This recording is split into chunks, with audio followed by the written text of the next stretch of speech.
نفسي تعرف حقوس تسمع نفسي تدست سلام تسمع مساخة كون كلا مساخة كون كلا مساخة كون كلا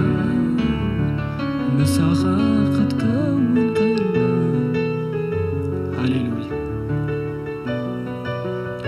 قدم خلو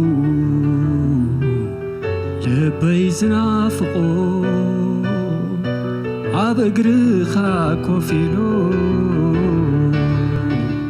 دمتخا سمعو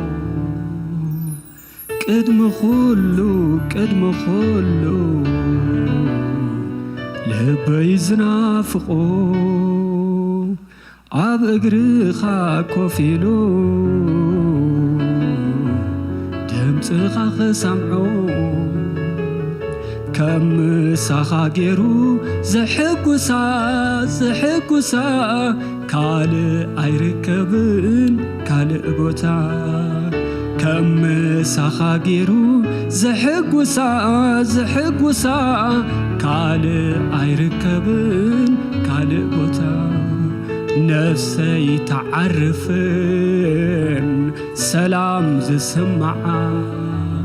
نفسي تحقوسن دستا زسمع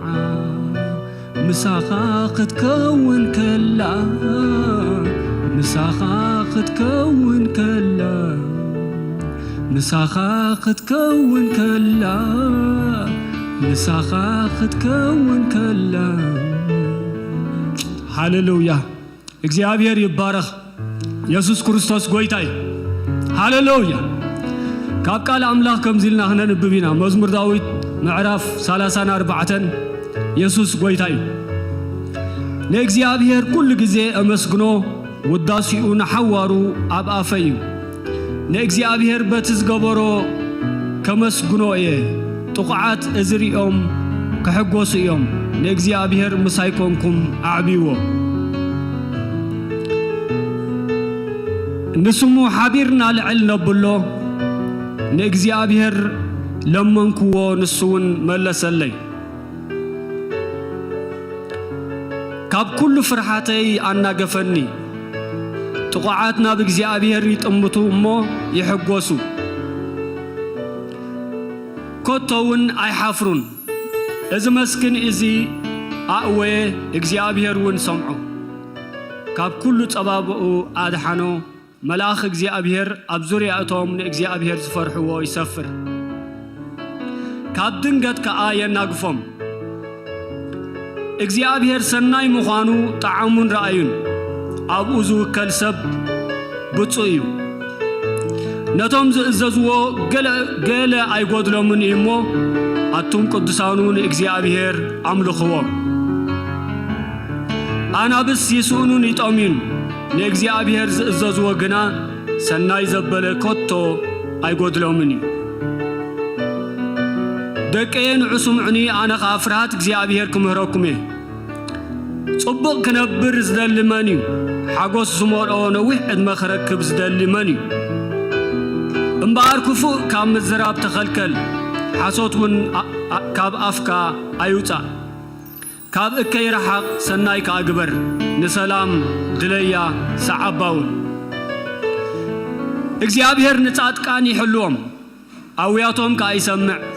ነቶም ገበርቲ እከይ ግና ንመዘከርታኦም እንት ኸጥፍእ ይጻረሮም ጻድቃን ናብ እግዚአብሔር የእውዩ ንሱ ድማ ይሰምዖም ካብ ኩሉ መከረኦም ውን የናግፎም እግዚአብሔር ነቶም ልቦም ዝተሰብረ ቀረቦም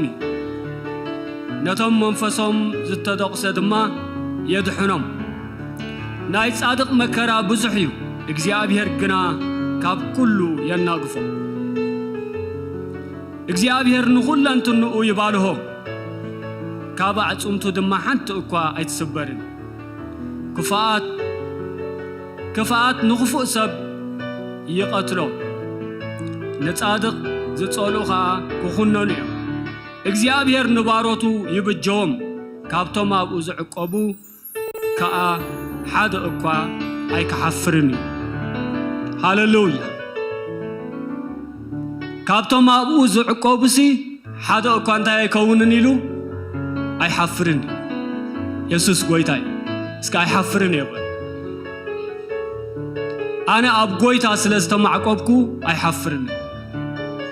بمعالت فردي أي حفرني يقول هاليلويا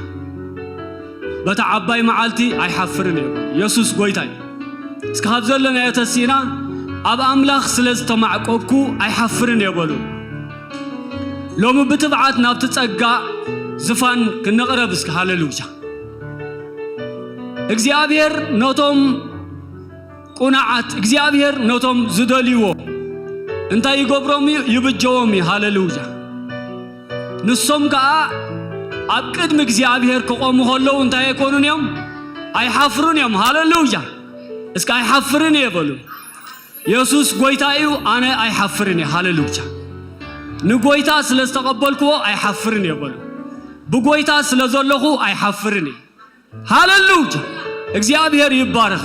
ኢየሱስ ጎይታ እዩ ኣመወዳእታ ንሕና እንታይ ንኾንን ኢና ኣይንሓፍርን ኢና ናይ ጻድቅ መከራ ብዙሕ ይልዎ ግን እግዚአብሔር ካብ ኩሉ እንታይ ይገብሮ የናግፎ ኣብ ህይወትና ምንጋፍ ኮይኑ ኢየሱስ ምስተቀበልና ምንጋፍ ኮይኑ ጎይታ ምስተቀበልና እንታይ ኮይኑ ምንጋፍ ኮይኑ ኣባና ሕፍረት የለን ኢየሱስ ጎይታ እዩ እግዚአብሔር ይባረክ እስከ ዕልልታ ነው ጎይታ እዚ ሃሌሉያ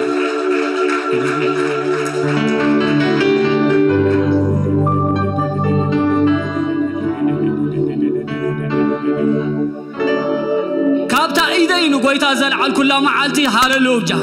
حفرت كاباي تقنطيتي يبالو هاللوجا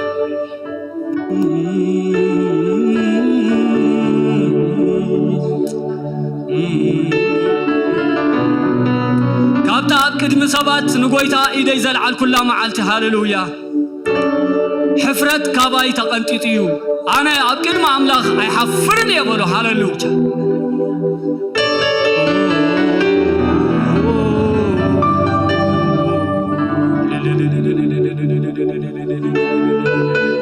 أكيد ما أبو زرائيلنا قويتا أكيد ما أبو زرائيلنا قويتا الله هاللويا بمعالت فردي نحنا أين حفرني يا يسوس قويتاي بتعباي معالت نحنا نحقوس تأمبر أين حفرني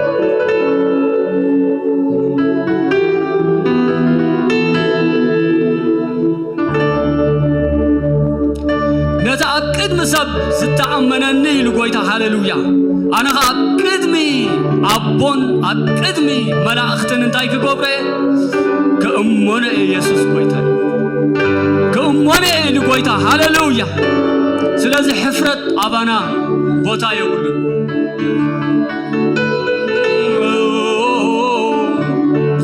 هاللويا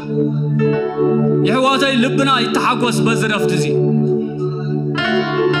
لبنا يتحقوس يسوس قويتاي اسك باز منفس زي خوينا نግዚአብሔር كنمل خوينا እግዚአብሔር سمكا يبارخ سمكا لعليبل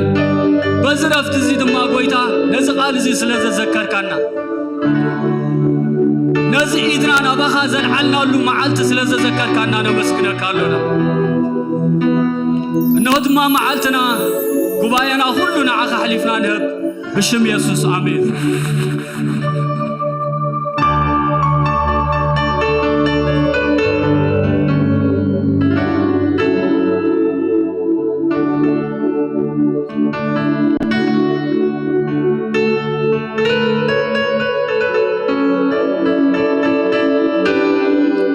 يسوع كريستوس قويتاي هاليلويا استزنا برنا ጸሎት ተሰማኒ ቆይታ ደማ خنم ለኾይና እግዚአብሔር ይባረክ هاليلويا هاليلويا هاليلويا هاليلويا نتزموتلنا እግዚአብሔር هاليلويا نتهيوتو زحابنا እግዚአብሔር هاليلويا فقرو نزتقمنا هاليلويا هاليلويا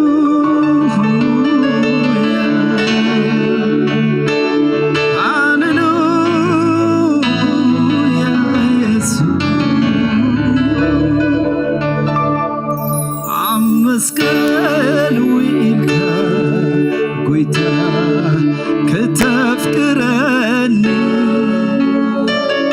ስለይተ ዋሪድካ ጎይታ ከተድህነኒ ኣብ መስቀል ውዒልካ ጎይታ ከተፍቅረኒ ስለይተ ዋሪድካ ጎይታ ከተድህነኒ ኣብ መስቀል ውዒልካ ጎይታ ከተፍቅረኒ ስለይተ ዋሪድካ ጎይታ ከተድህነኒ ተገሪመ ተገሪመ ተገሪመ ኣለኹ ተደኒቐ ተደኒቐ ተደኒቐ ኣለኹ ተገሪመ ተገሪመ ተገሪመ ኣለኹ ተደኒቐ ተደኒቐ ተደኒቐ ኣለኹ ብፍቕርኻ ተገሪመ ኣለኹ ብምሕረትካ ተገሪመ ኣለኹ ብለውሓትካ ተገሪመ ኣለኹ ብፍቕርኻስ ተገሪመ ኣለኹ ኣብ መስቀል ውዒልካ ጎይታ ከተፍቅረኒ ስለይተ ዋሪድካ ጎይታ ከተድሕነኒ ኣብ መስቀል ውዒልካ ጎይታ ከተፍቅረኒ ስለይተ ዋሪድካ ጎይታ ከተድሕነኒ ተገሪመ ተገሪመ ተገሪመ ኣለኹ ተደኒቐ ተደኒቐ ተደኒቐ ኣለኹ ተገሪመ ተገሪመ ተገሪመ ኣለኹ ተደኒቐ ተደኒቐ ተደኒቐ ኣለኹ ተገሪመ ተገሪመ ተገሪመ ኣለኹ ተደኒቐ ተደኒቐ ተደኒቐ ኣለኹ ብፍቕርኻስ ተገሪመ ኣለኹ ብምሕረትካ ተገሪመ ኣለኹ ብለውሓትካስ ተደኒቐ ኣለኹ ብፍቕርኻ ተገሪመ ኣለኹ ብምሕረትካ ተገሪመ ኣለኹ ብፍቕርኻ ተገሪመ ኣለኹ ኣብ መስቀል ውዒልካ ጎይታ ከተፍቅረኒ ስለይተ ዋሪድካ ጎይታ ከተድሕነኒ ኣብ መስቀል ውዒልካ ጎይታይ ከተፍቅረኒ ስለይተ ዋሪድካ ጎይታይ ከተድሕነኒ ተገሪመ ተገሪመ ተገሪመ ኣለኹ ተደኒቐ ተደኒቐ ተደኒቐ ኣለኹ ተገሪመ ተገሪመ ተገሪመ ኣለኹ ተደኒቐ ተደኒቐ ተደኒቐ ኣለኹ ተገሪመ ተገሪመ ተገሪመ ኣለኹ ተደኒቐ ተደኒቐ ተደኒቐ ኣለኹ ብፍቕርኻስ ተገሪመ ኣለኹ ብምህረትካ ተገሪመ ብለውሓትካ ተገሪመ ኣለኹ ብፍቕርኻ ተገሪመ ብምሕረትካ ተገሪመ ብምሕረትካ ተገሪመ ሃሌሉያ እስኪ ዝተደነቐ زي هاليلويا بمحرته زتجرم هاليلويا بفقره زتجرم هاليلويا اسك هاليلويا بمنفس حق وين هاليلويا هاليلويا تجرم له يسوع كبار خوي أملاخي كبار خوي كبار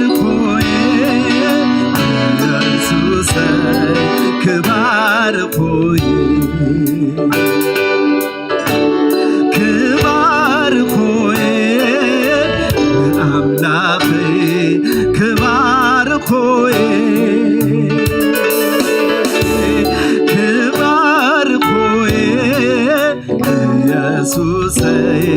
كبار خوي كبار خوي كبار خوي كبار خوي كبار خوي يسوع كبار خوي وليد كانخا بموتك فرت عرخان تنايدمك وليد كانخا بموتك فرت عرخان تنايدمك سليت وعالك نبسن قراد نسنجات نفسي نسنكات تغيو سليت وعالك نبسن قراد نسنجات نفسي نسنكات تغيو وليد كانخا بموتك اسكيدونا فرت عرخان تنايدمك وليد كانخا بموتك فرت عرخان تنايدمك سليس وعارك نفس القرانو نسنجات نفسي نسنكات تعبيو سليس وعارك نفس القرانو نسنجات نفسي نسنكات تعبيو فقري اندخا فقري اندخا فقري اندخا يسوس ببحرخا فقري اندخا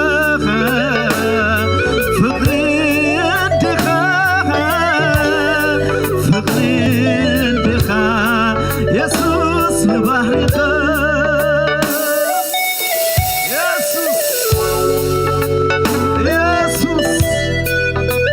يسوس فقريخا هاليلويا هاليلويا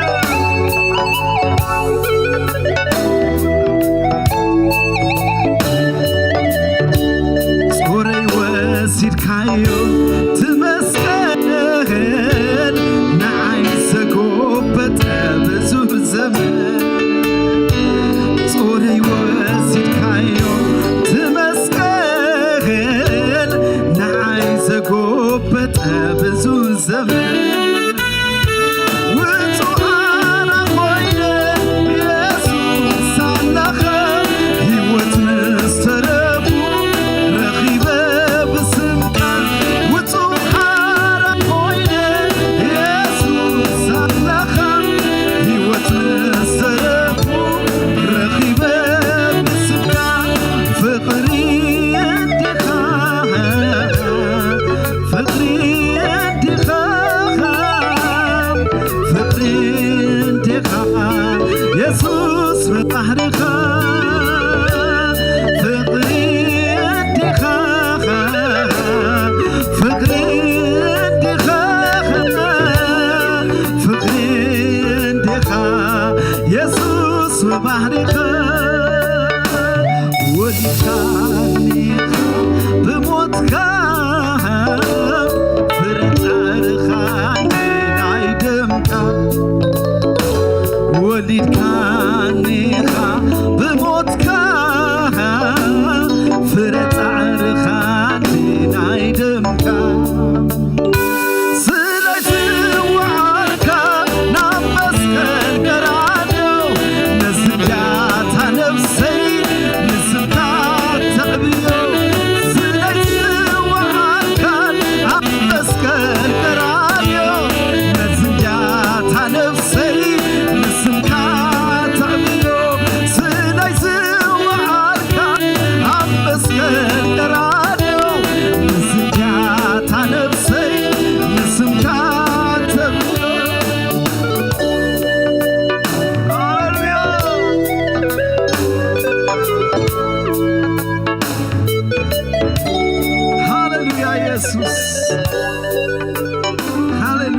ኢየሱስ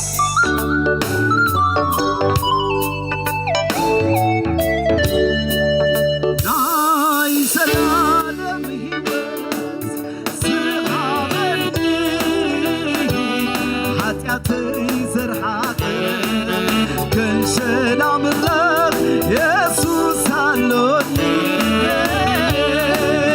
ናይ ዘላለም ሕይወት ዝሃበኒ ኃጢአተይ ዘርሓቀ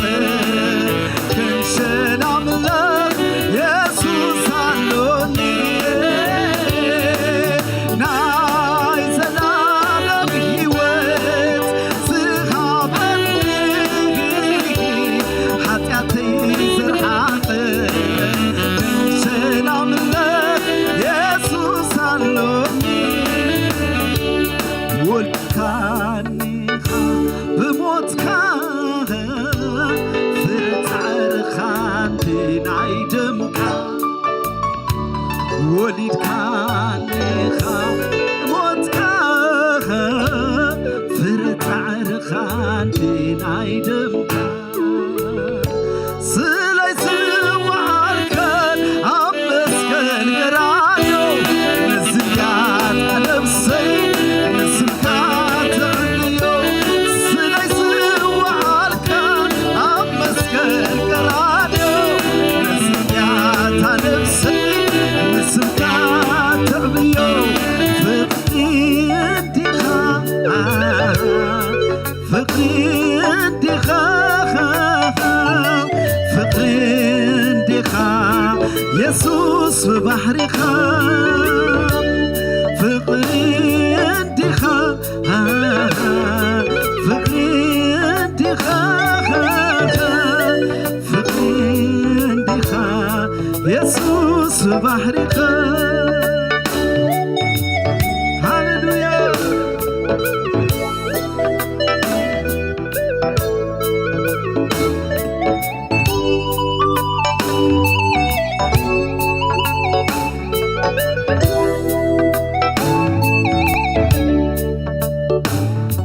መስቀል ውኢልካ ጎይታ ከተፍቅረኒ ስለይ ተዋሪድካ ጎይታ ከተድህነኒ ኣብ መስቀል ውኢልካ ጎይታ ከተፍቅረኒ ስለይ ተዋሪድካ ጎይታ ከተድህነኒ ተገሪመ ተገሪመ ተገሪመ ኣለኹ ተደኒቐ ተደኒቐ ተደኒቐ ኣለኹ ተገሪመ ተገሪመ ተገሪመ ኣለኹ ተደኒቐ ተደኒቐ ተደኒቐ ኣለኹ ተገሪመ ተገሪመ ተገሪመ ኣለኹ ተደኒቐ ተደኒቐ ተደኒቐ ኣለኹ ብፍቕርኻስ ተገሪመ ኣለኹ ብምህረትካ ተደኒቐ ኣለኹ ብልውሓትካ ተገሪመ ኣለኹ ብፍቕርኻ ተገሪመ ኣለኹ በምህረትካስ ተገሪመ ኣለኹ ብልውሓትካ ኣብ መስቀል ውዒልካ ጎይታ ከተፍቅረኒ ስለይ ተዋሪድካ ጎይታ ከተድህነኒ ኣብ መስቀል ውዒልካ ጎይታ ከተፍቅረኒ ስለይ ተዋሪድካ ጎይታ ከተድህነኒ ተገሪመ ተገሪመ ተገሪመ ኣለኹ ተደኒቐ ተደኒቐ ተደኒቐ ኣለኹ ተገሪመ ተገሪመ ተገሪመ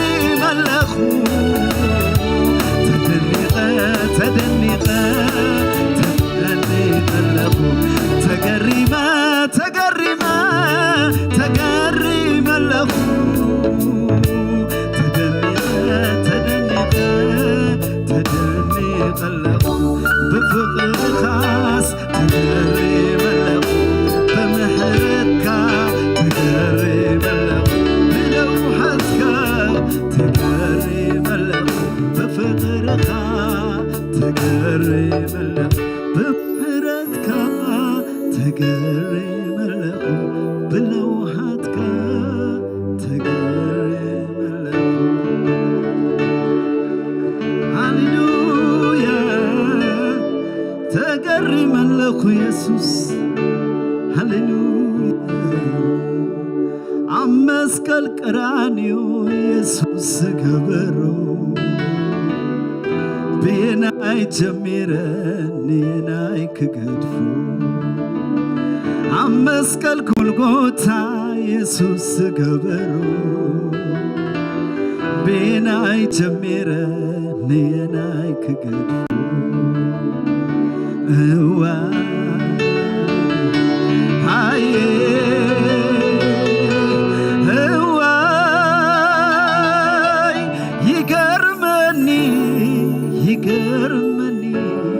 ይገርመኒ ናይዘለዎ ፍቅሪ ይደንቀኒ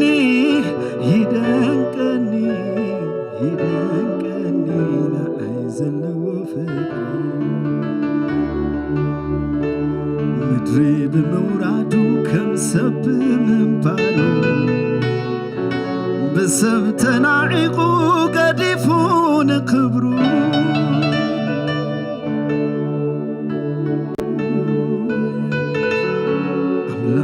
ከነሱ ኮይኑ በአል ስቃይ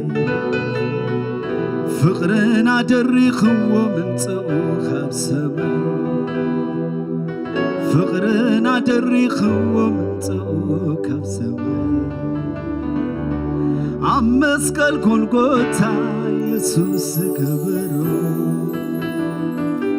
ብናይ ጀሚረን ናይ ክገድፉ ኣብ መስቀል ቀራንዮ ኢየሱስ ገበሮ ብናይ ጀሚረን ናይ ክገድፉ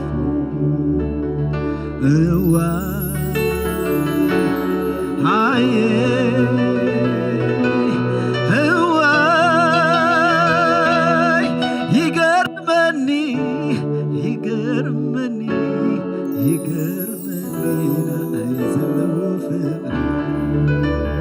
ይደንቀኒ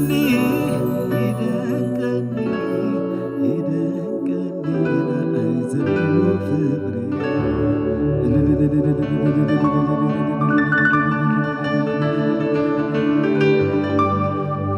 ሃሌሉያ ምሕረቱ ዝበዝሓልና ፍቅሩ ዝጣዕመና እግዚአብሔር ይባረክ ሃሌሉያ ሞት ዝግባአና ክነስና በክርስቶስ ሕይወት ዝረኸብና ሰባት ኢና አሜን ሃሌሉያ ንዑ ዘይተዘመረሞ ንመን ክዝመር ሕዋቴ ንሱ ዘይተመስገነሞ መን ሞ ክምስገን ሕዋቴ ሃሌሉያ ናይ ዘለዓለም ሕይወት ዝረኸብና ሃሌሉያ ውሉዱ ዝገበረና ሃሌሉያ ስሙ ይባረክ እስከነ ዝጎይታ እዚ በዕለልታን ብጣቕዒትን ባርኽዎ ሃሌሉያ ሃሌሉያ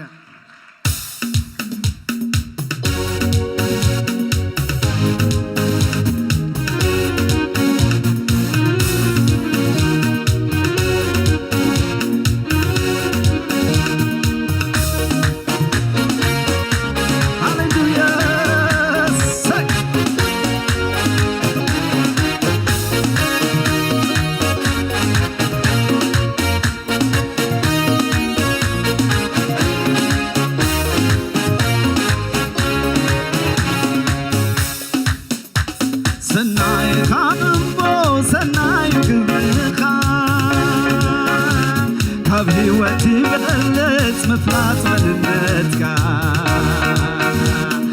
ኢሙኒ አሎ ክነብ ንሳኻ አጽሊለ ኣብተቲ ዝርኩ ሓተክናብካ ማሙቀ ብሙቀት ናይ መስቀል ፍቕርካ ሰናይኻ እሞ ሰናይ ክብርኻ ካብ ሕይወት ይበልጽ መፍላት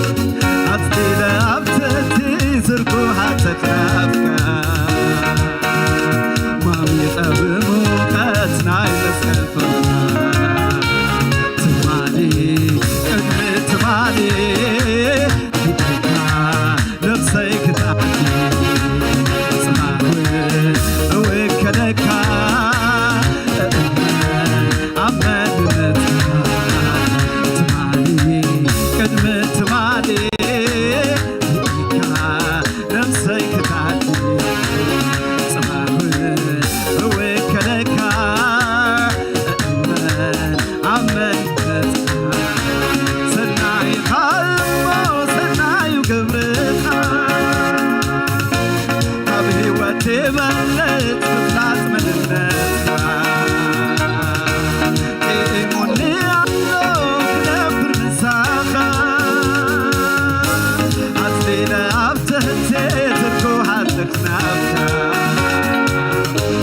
مامي قد مبقات ناي بسك الفقر هسكي بتمتبا تمالي قلب تمالي نفسك تعلي صعبين وكلكا نعم تنتهى تمالي قلب تمالي نفسك تعلي صعبين وكلكا نعم تنتهى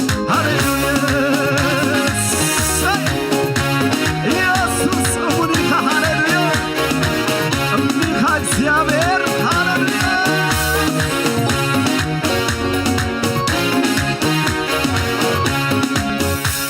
አቅኑ ይፈልጦኔ የብሩ መስፈሪ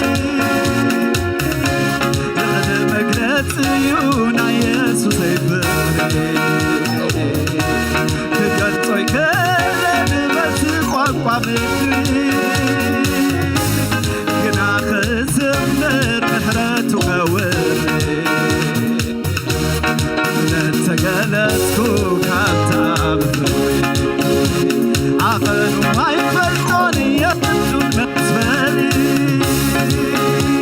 ልዕል መግለጽ ይሁን ኢየሱስ ይፍሪ ክገልጾይ ከለን በትቋንቋ ምድሪ ግና ክዝምር ምሕረቱ ከውሪ ገለጽኩ ካንተ ትማሌ ቀድም ትማሌ ነፍሰይ ክታልይ ጽባሕን ወከለካ ናመንነትካ ትማሌ ቀድም ትማሌ ነፍሰይ ክታልይ ጽባሕን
ይግባካዩ አምልኾና ጎይታ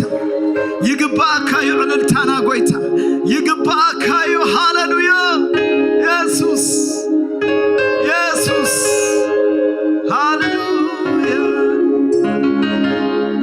ሃሌሉያ ሃሌሉያ ስምካ ይባረክ ተባረክ እግዚአብሔር ሃሌሉያ ሃሌሉያ ሃሌሉያ ወሲኽና ኽነመስግንና እግዚአብሔር ይባረክ ሃሌሉያ አሎን ምስጋና ንኽንብሎይና እግዚአብሔር ይባረክ አሜን እስከ ምስጋና አለኒ ዝብል ሃሌሉያ ለእግዚአብሔር ዘመስግኖ አለኒ ንብሎ ሃሌሉያ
ሃሌሉያ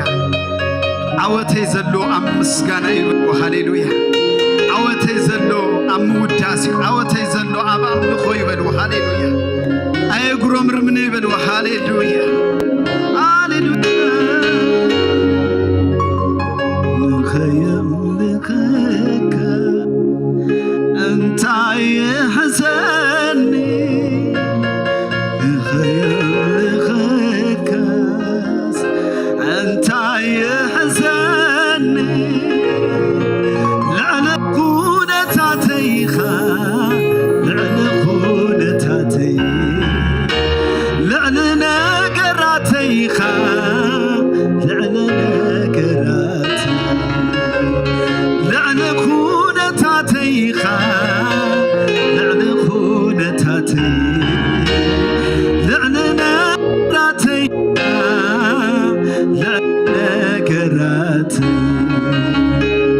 አይትግመት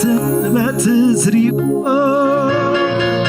አይትምዘንን በትዝሓልፉ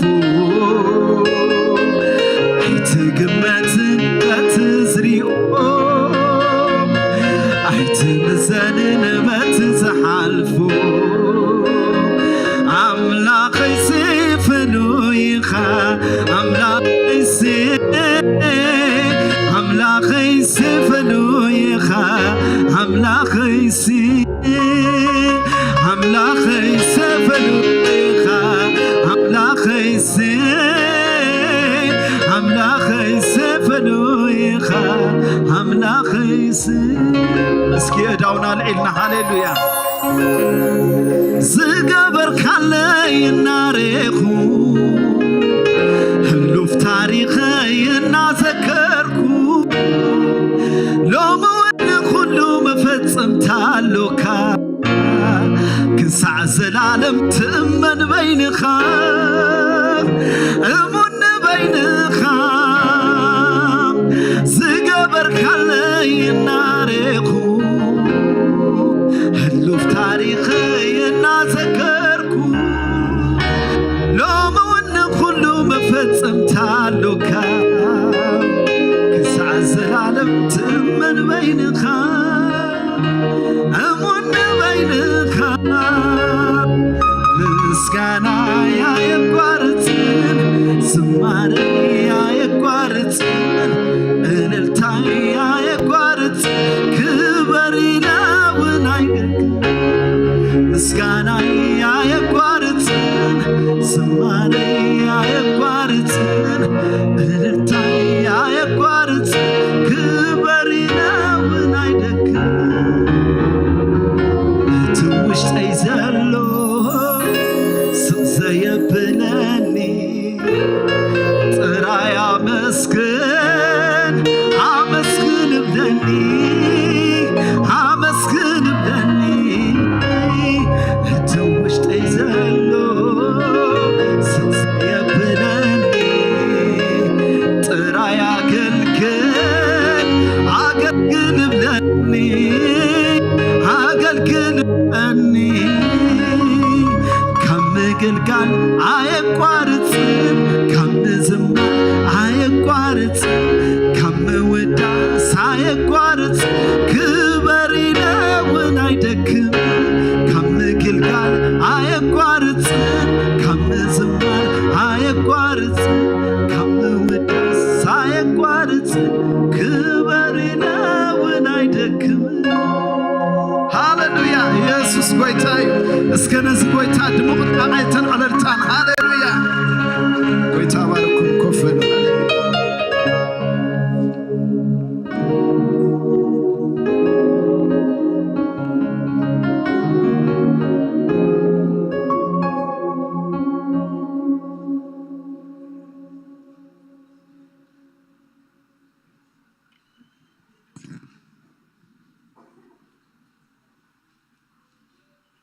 ኢየሱስ ጎይታ እስከ አብዘለና ያርእስና ዲና ስለ ሀገርናን ስለ ምድርናን ከአንጸል ኢየሱስ ክርስቶስ ጎይታ ከምዝ ኸንዝምሮ ጽናሕና እግዚአብሔር በትዝርእ ነገር አይምዘንን እስከን እግዚአብሔር እንዳተአመናዮ ስለ ሀገርናን ስለ ህዝብናን እግዚአብሔር እሙኒ ሃሌሉያ እግዚአብሔር እሙኒ እግዚአብሔር እሙኒ እግዚአብሔር እሙኒ እግዚአብሔር አቦ ሕጅውን ጎይታ አብ ንውከል እግዚአብሔር አብ ከአልነትካ ንውከል እግዚአብሔር አቦ ከምቲ ጽሑፍ ዝብሎ እግዚአብሔር አቦ ፈርዖንሲ በኃይሊ እንተዘይኮኑስ አይለቆክምን የተባይለ ከምስ ተጻሕፈ እግዚአብሔር አቦ አብ ኤርትራ ኃይልኻ ስለ ዝግለጽ ነመስግነካ ኣለና እግዚአብሔር አቦ እነሆ ኣብ ቤተ ክርስቲያን ኤርትራ እግዚአብሔር አቦ ኃይሊ ስለ ዘሎ እግዚአብሔር ካብ ቤተ ክርስቲያን ኤርትራ ዝወፅእ ኃይሊ እግዚአብሔር አቦ ነታ ምድሪ ንበረኸ ስለ ዝኾን ነመስግነካ ኣለና ኣብ ቤተ ክርስቲያን ኤርትራ እግዚአብሔር አቦ ንምድሪ ዝኸድን ጸጋ ነቲ ዘሎ ኩነታት ዝልውጥ ኃይሊ ኣብታ ምድሪ ስለ ዘሎ ጎይታ ነመስግነካ ኣለና ጎይታ እታ ምድሪ ቤና ኣይሓደካያን እሞ ነመስግነካ ኣለና ነታ ምድሪ ዳ ዝቓተቱ እግዚአብሔር አቦ ሸኸም ናይታ ምድሪ ዘለዎም እግዚአብሔር አቦ ኣብታ ምድሪ ስለ ዘለዉ ጎይታ ቤተ ክርስቲያን ስለ ዘላ ኣብ ኤርትራ እግዚአብሔር አቦ ኃይላ ስለ ዘይተወድአ ጎይታ ቡ ጌርካ ስለ ዝስርሕ ጎይታ ነመስግነካ ኣለና ጎይታ አደባባያት ናይ ኤርትራ ናይ መዝሙር ቅነ እግዚአብሔር አቦ ኣብ አደባባያት ኣብ ስታዲዮም ኣብ መንገዲ ኣብ ኩሉ ጎደናት እግዚአብሔር አቦ ናይ ወንጌል ቅኒት ናይ ወንጌል ድምፂ ስለ ስማዕ እግዚአብሔር አቦ ነመስግነካ ኣለና ንብዓት ካብ ኣዴታት ካብ ኣቦታት ካብ መንእስያት ስለ ዝድረስ ጎይታ ነመስግነካ ኣለና ኣብ ኤርትራ እግዚአብሔር ብዕንትና ዘይርአነዮ ብእዛናኻ ዘይሰማዕናዮ እግዚአብሔር አቦ ዘዳለኻዮ ጽቡቕ ነገር ስለ ዘሎ ጎይታ ነመስግነካ ኣለና ጎይታ ኣብ ኃይልኻ ንውከል ኣብ ከኣልነትካ ንውከል እዚ ኸዓ ስለ ስምካ ኢልካ ስለ ትገብሮ ተመስገን ብሽም ኢየሱስ ክርስቶስ ኣሜን እንኳዕ ብድሓንን ብሰላምን መጻኹም ነቲ ጣኹም ዘሎ ሰብ ሰላም ሰላም እንኳዕ ድሓን መጽኻ እንዳወልኩም ክልተ ሰለስተ ሰብ ሰላም በሉ ኢየሱስ ጎይታ እዩ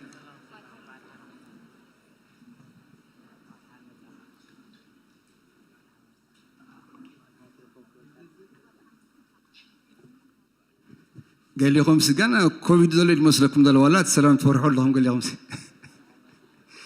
يسوس قويتاي هالرأي إنكم عبرهان بسلام من مساهم حدشتي أجايش انتلهم من تناهم زجباك قبلهم قبر لكم نملكت إلكم أرينهم سمكمن كابيكم زمتاهم كتنقرنا يسوس قويتاي أوكي حوي سمكان كابيكم زمتاهم ببرجع ختيهم ميكروفون كبخم بينيام قرماي كابادي سابا بينام قرماي كابادي سابا نقعد حن بزخ دلينا أمانيل كابادي سابا دلينا أمانيل كابادي سابا نقعد حن بزخ كالي أجايش انتلو سؤالكم كتحوسوا تصبوا أصل زي كوني أجايش انتلهم نملكتيك ماريني أجايش يريا لهم أجايش انتلهم حراي بينا من دلينا نقعد حن بزخ مسكبلهم يا قريتا يرى أخوانا بزقا شالتني أوكي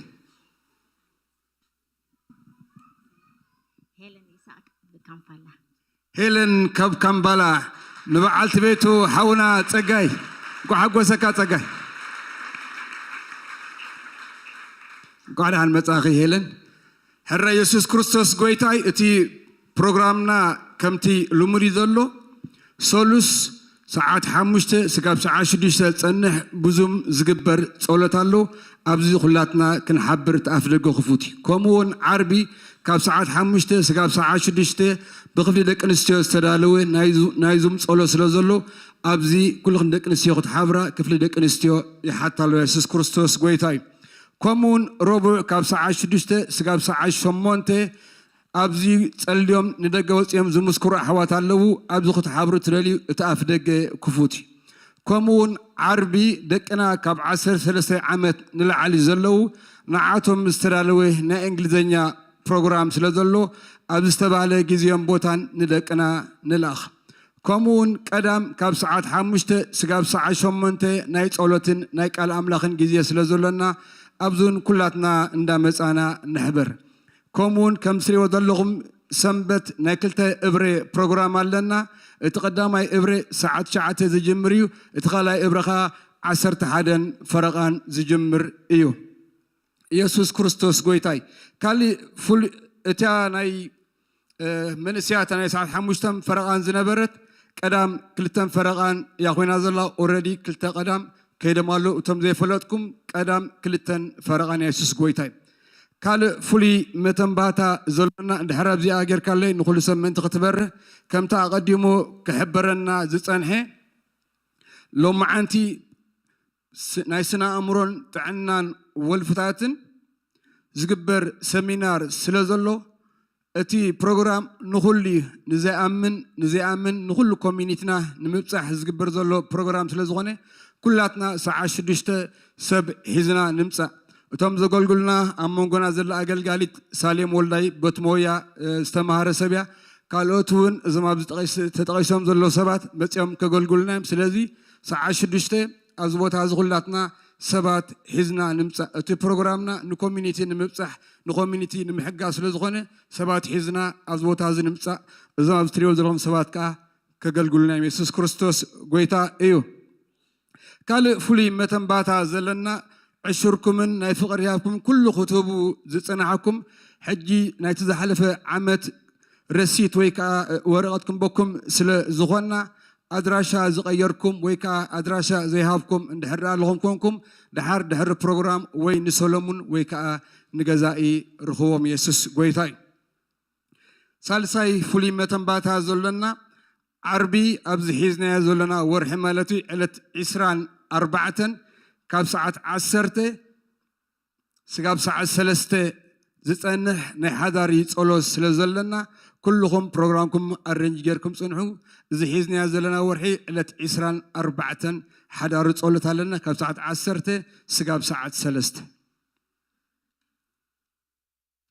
رابعي تناي موداتان متنباتا زلنا خمتو كل جزء عمت النجبرو ناي إسران حدن معالتي ناي تصومن ناي تصولتن جزء كلون ناي زجمرو لو جزء أبز حزنا زلنا ورحي جنواري إسران شمونتني كجمر سلازي كلاتنا أزوتازي من تخنساتف كل زلنا مربات أرنج جرنا كنساتف بتخرسيان تتحساس بالله كمون كم تقدم خنجرنا صنحي قدام زحزنا زلنا ورحي بصومن صلاتنا زلنا تنتريفن زلوا خلت قدامون كومينا هنجبر صيمنا وعلنا ابزي بحبار صلات قلنا ساعات 5 سلسمعكم مني እግዚአብሔር ይባርኩም حجي ስለ ሁሉ ህያባትና እንጽልይ ለጊዜ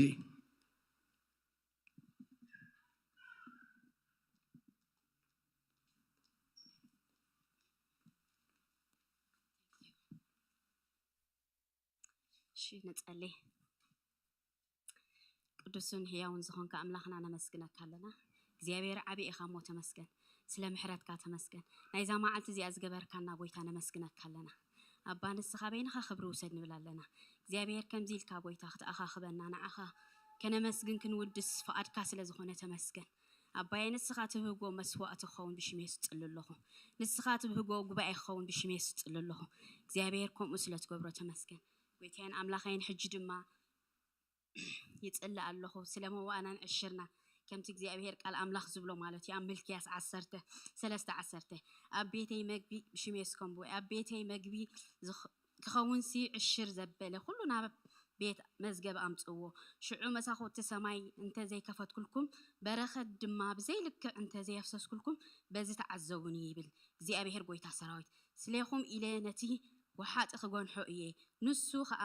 ንፍረ ምድርኩም ኣይከጥፎን እዩ እቲ ኣብ ተኽሊ ወይንኩም ኣብ ግራት ኣይቆን እዩ እብል እግዚአብሔር ጎይታ ሰራዊት እግዚአብሔር ሰናይ እዩ ከም ቃሉ ኢኻ ጎይታና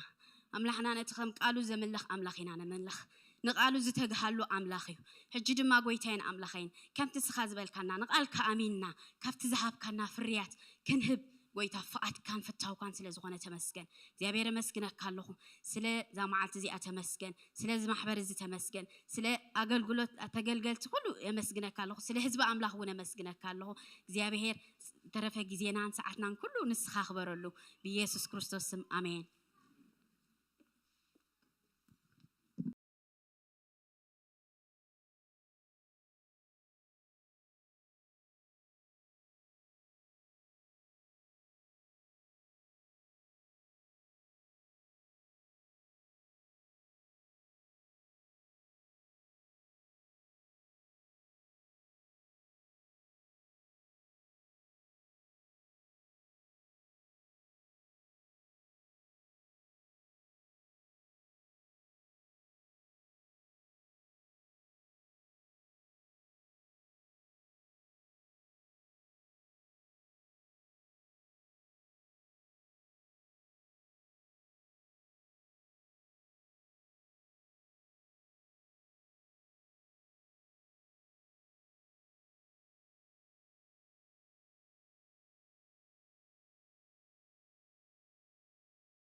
كما يقنيكم كما يصنعكم كبر كله نعملخنا يكون يسوس غويتا እዩ እግዚአብሔር ይመስገን ቅድመ ናብ ቃል እግዚአብሔር መሕላፈይ ሓንቲ ፕሮግራም ኣብዛ ዓመት እዚ ንጅምራለና እሞ ብዛዕባ ንሽተይ ከፋለጠኩምና ሎም ማልቲ ቃል እግዚአብሔር ክንሐልፍ ኢና ኣብ ሃይ ስኩልን ኣብ ጁኒየር ሃይ ንዘለው ደቅኹም ተማሃሮ ናይ ሜንተርሺፕ ፕሮግራም ንጅምራለና እሞ እቲ ሜንተርሺፕ ድግበረሉ ስፔሲፊክሊ በአካዳሚው ቶም ሜንተር ዝገብሮም ድማ ቶም ደቅና ዝኾኑ አይዘር ኣብ ዩኒቨርሲቲ ዝመሃሩ ዘለው ካብ ሳልሳይ ዓመት ንላዕሊ ወይ ድማ ግራጁዌት ድገበሩ እዮም ስለዚ ንሳቶም ካብትናቶም ተሞክሮስ ነዞም መናእስያት ድማ ደቅና ጋይድ ክገብርዎም መታን ማለት እዩ ትፈልጥኹም ብፍላይ እዞም ደቅና ኣብ ኢንፋክት ኩሉ ሰብ በብት እድሚኡ ንወለዱ ድሪኤሉ ደረጃታት አሉ هذا جزء واحد مصحف أم بيبز يطلع كنقرأكم وأنا بخيدي لك ود شو أتخون كله قدم شو أتزلوا نبو كل زفلت يزمسله شو أتخون كله قلب بازي فلت الله يبل مالتي هجلك شو أتيجيرو زلوا جوشوا تاكس تاي proof جريا do you understand this كلنا جميع do you know this قدم جن كماي نبرت نابلا خير كله أبتينج كونو خلو كابتن أنا نتوم أبيز بلوام يمدسام وسلازي نعاتهم يقلل مالتي سلازي لو مالتي أبوشتي نعاتهم من أسياسنا ينقروا مالو أبزد ما زوم سدران سمع لنا أبسلست نجر زاد حبايو كم بايلوت بروجكت هنا نجمرو أبزا سيمستر زي جانواري جمر هجي جون دما نود أمالاتيو mentorship tutoring academic دما حجز اليوم تخيلوا دما academic حجز رخبلو كمون دما كم scholarship جلزة أمثلة ساتهم كرخبوز دلينا نجار ويز رخبو tips زي تاز تعنك أفلا ساتهم من زمدك أنا زمتون كإنك أفو متانسي كم محلا نفو مالتي سلازي نزهم دبزي جانوري 25 قدام مالتي ساعات شدشته أبز خاب صلوت توم ولدي حنسا عندليكم بنا مالتيو جابز بزح بزعباو زرزراي نغركم ني اتوم دليت زلكم دقكم يسكم بتاما التتي اتمصيهم زلكم حتوتات بدنب جرنا بزعبات بروجرامون نراكم مالتيو حنت زلابوكم جد مزوم توم منتر دخونو اب يونيفرسيتي مهارون جراجويت دغبرو مسومسي نزي كندالوسي بزح غزي سيحلي فلخونا حنت خبز بلوني نولد دما نغرم زبلوس as much as you can see كم زي الله جزا خيركم نا أنا قدام ده يكونت كابت كاب جزا رسوم كم زمت أين تجركم سي discuss أنت تجبروه تصبق مخانا مالتي مالت بناي ولد دفي التماس يقول لك زي حنسا أمبيلو زجمرة والعسي أمبيلو يبتا rebellious كستا يزود أسلازي كم discussion جركم أنتي مثلا كعب جلا يلكم زي كتا أمنوهم فتنو ساتو من دماغمو أبوشتي ديسكاسي قبرو الله مسؤوم كم تازبل كوا حتصار نزي عامة زيا شدشت ورحين رئاس لازغونت جيب أما أخلص لزي نقبل دليت تلوكم نداكوهم تقدام مستيا مالتيو كنجمر متان أملاخ يبارككم كبرنا أملاخ يخون الجي نابك ألك زي أبير كنحلفينا زي عامة زي كاب هايلنا وهايل نخدر له أمتيو لو منقو كم زبلوم نيرم أبتقاهم نزلوا سب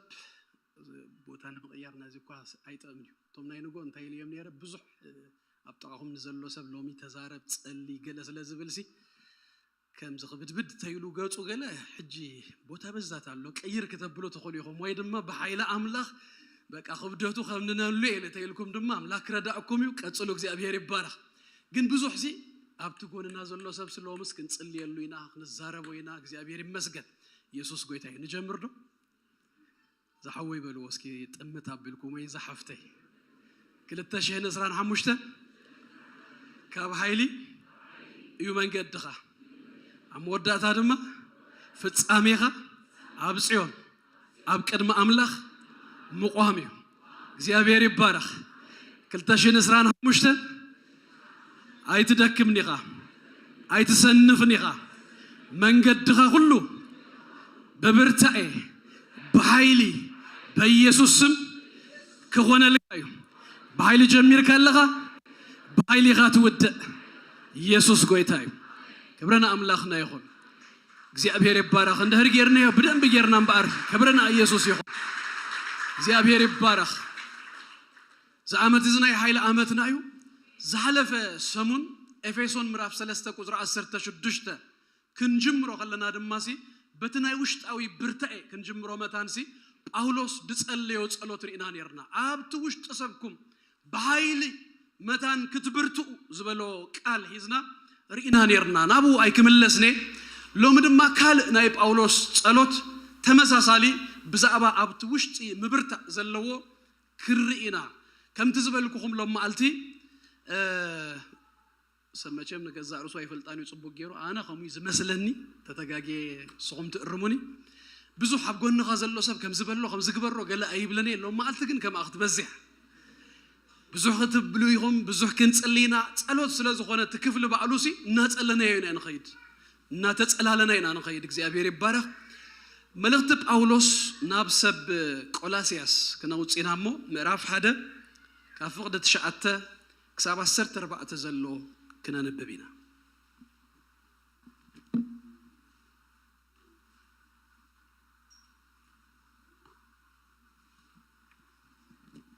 ያው ባህልና ከም ተፈልጥዎ ንኽብር ቃል አምላክ ኩሉ ግዜ ካብ ዘለናዮስ ብድድ ንብሊናሞ بدل بلوك زي أبي هرب بارخ ويتاي بارككم ملغت باولوس نابسب قلاسياس مراف حدا كابتش أتك ساب أسر تربع تخنببه فلي تيلكم أب حدش ترجم سلازان ببزل لخوي بسم قويتا يسوس كم ببوي سلازي ونهنا كابتاز سمعنا الله ما قلت جميرنا بقول من فساوي تبابن رديئتن فقاد أملاخ انتاي كم زخنا اتجنزبولو ملو فلتات ما انت خلوكم نالمنا بزعباهم كم مثلاي اقواريص ناين فلتن بسناي قبر زبله كل فرنا فريهم بفلتات املاخنا ابيهم نوز بك هيوت ان نبركم نغويتا بكل ما انت كتحقسوا نصلي يالونا ابي تگستن صنعاتن بتخبر حيلو رخيبكم بقول هايلي ما أنت قدبرتو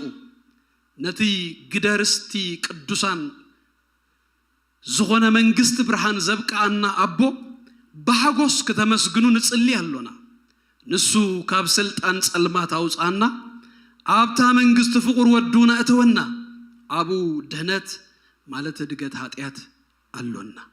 كميدا سيبل أبو دهنت دقت هاتيات اللونا كيزناينا خابص الماتنا بياتينا لنا نابرهان نابتي فقر منغستو اتينا لنا كبرنا املاخنا يخون كلاتنا حصير ጸሎትን በአር ንጸልይ ቅዱስ አቦ ደጊምና ነመስግነክ አለና ስለዚህ በዝሐልና ምህረት ስለዚህ በዝሐልና ጸጋ ተመስገን ከመይዛ አመሰለ እድሉ ጎይታ አብ ቅድሜኻ ክርከብ ከነመስግነካ ክንዝምረልካ ጎይታ በኢየሱስ ክርስቶስ ስም ዝድል ስለዛብካና ተመስገን ጁና ብትሕት እግርኻለና ክትዛረበና ክትምህረና ልብ ልዲያ ዝኸፍካ ልብ ነፍስ ወከፍና ክትከፍት ሎሚ በኢየሱስ ክርስቶስ ስም ንስኻ በቃልካ ጌካ እግዚአብሔር አቦ ክትምግበና نعايز الزارب نقولاتنا نسمعون بيسوع سم بمنفسك كترد أنا خدقفنا الزارب كون زسم لومي أب تحتك أبعت كانت أجعان كوينا بيسوع سم زيابير أبوي كنجبر زيابير كمو خون لنا بيسوع سم لمنا كله ويتا قال كادما بلبنا بمنفس قدوس زيابير أملاخي سلازوحاد بأمنة سلازوحاد سلازتقمنا زيابير أملاخي مسجنك الله كل خبري كل مسجنا تتقللوا بشم يسوع كريستوسنا أخان بين خيخون آمين لخباركم بزلهم مغفرة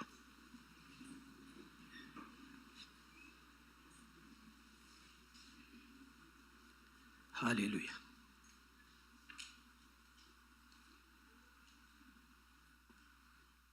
هراي زيابير مسجن بار አብዙውን ጳውሎስ ነዞም ደብዳቤ ዝጽፈሎም ሰብ ቆሎሴ ካልዝ ጸልዮ ጸሎቲና ንረክብ ጳውሎስ ይመክር ይግስጽ ይምህር የቅን እሞበት ጽሁፋቱ ግን ማፍልጠት ጥራ ይኮነ እንደብ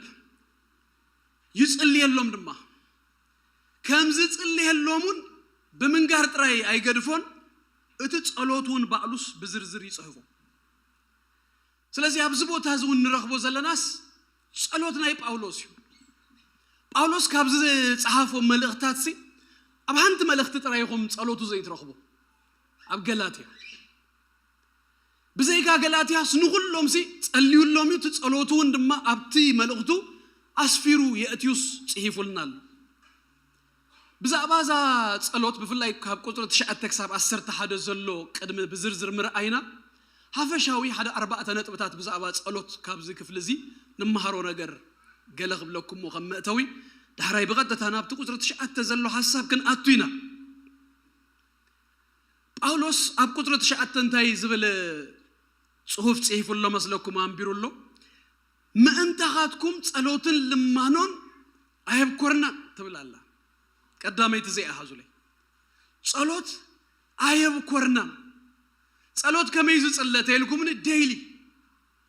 ከይብኮርካ ጳውሎስ አና ከምዚ ለዛ አምን ብዙ ጊዜ ዝብሎ ነገርዩ አም መጽሐፍ ቅዱስ ዘሎ ቃላት ኩሉስ መማልኢ ንስነ ጽሑፍ መጸበቂ መወቀቢ አይአተወን አይብኮርና እንታይሉስ ጳውሎስ እንታይ ማለቱ በመንፈስ ቅዱስ ተመሪሖም ዝጽሐፉልና ጽሑፍ እዩ አይብኮረን ከመ ይዝጽል ድማ ነኻልኦት እዩ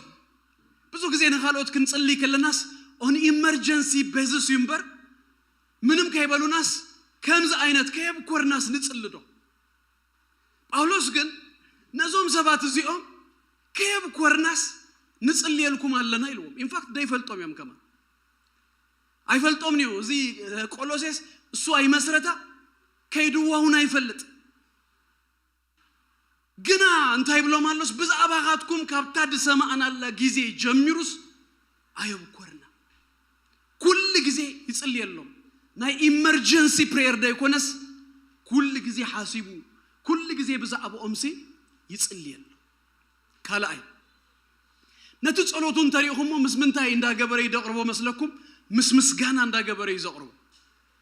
ካብ ቁጥር 3 ዝጅምሮ ኢንፋክት ካብ ቁጥር 3 ክሳብ 8 ዘሎ ምስጋና ኣብ ቁጥር 3 ዝምስገን ኣብታ ማህበር ክልተ ነገራት ሰሚኡ ብዛዕባውና አምላክ ከም ዘመስግኖ ተዛሪቡ ብዛዕባ እምነትን አማእኸሎም ዘላ ፍቅር ዞም ሰባት ክልተ ጽቡቕ ናይ ክርስቲያን ኳሊቲ ይለው በእምነት በተመስከረሎም ሰባት እዮም ፍቅር ድማ አለዎም ስለዚህ ብዛዕባ ዝነገር ዝና መስገነ ነኦሙን እጅ ዳህራይ ክንመጾይና አመስግኑ አመስገንት ሆኑን ይጽልየሎም እዩ ስለዚህ ጸሎት ምስምንታይ ኩል ጊዜ ደኸይድ ምስጋና ፊልጵ ምዕራፍ 4 ቁጥር 6 ውን ምሽ ጸሎትና ኩል ጊዜ ነቲ ዝጎደልና ነገር ብልማ ነው ከነቅርቦ ከለናስ ምስጋና ይዝብለና ስለዚህ እሱ ባዕሉ ድማ ሞዴል ይገብረሎ this is how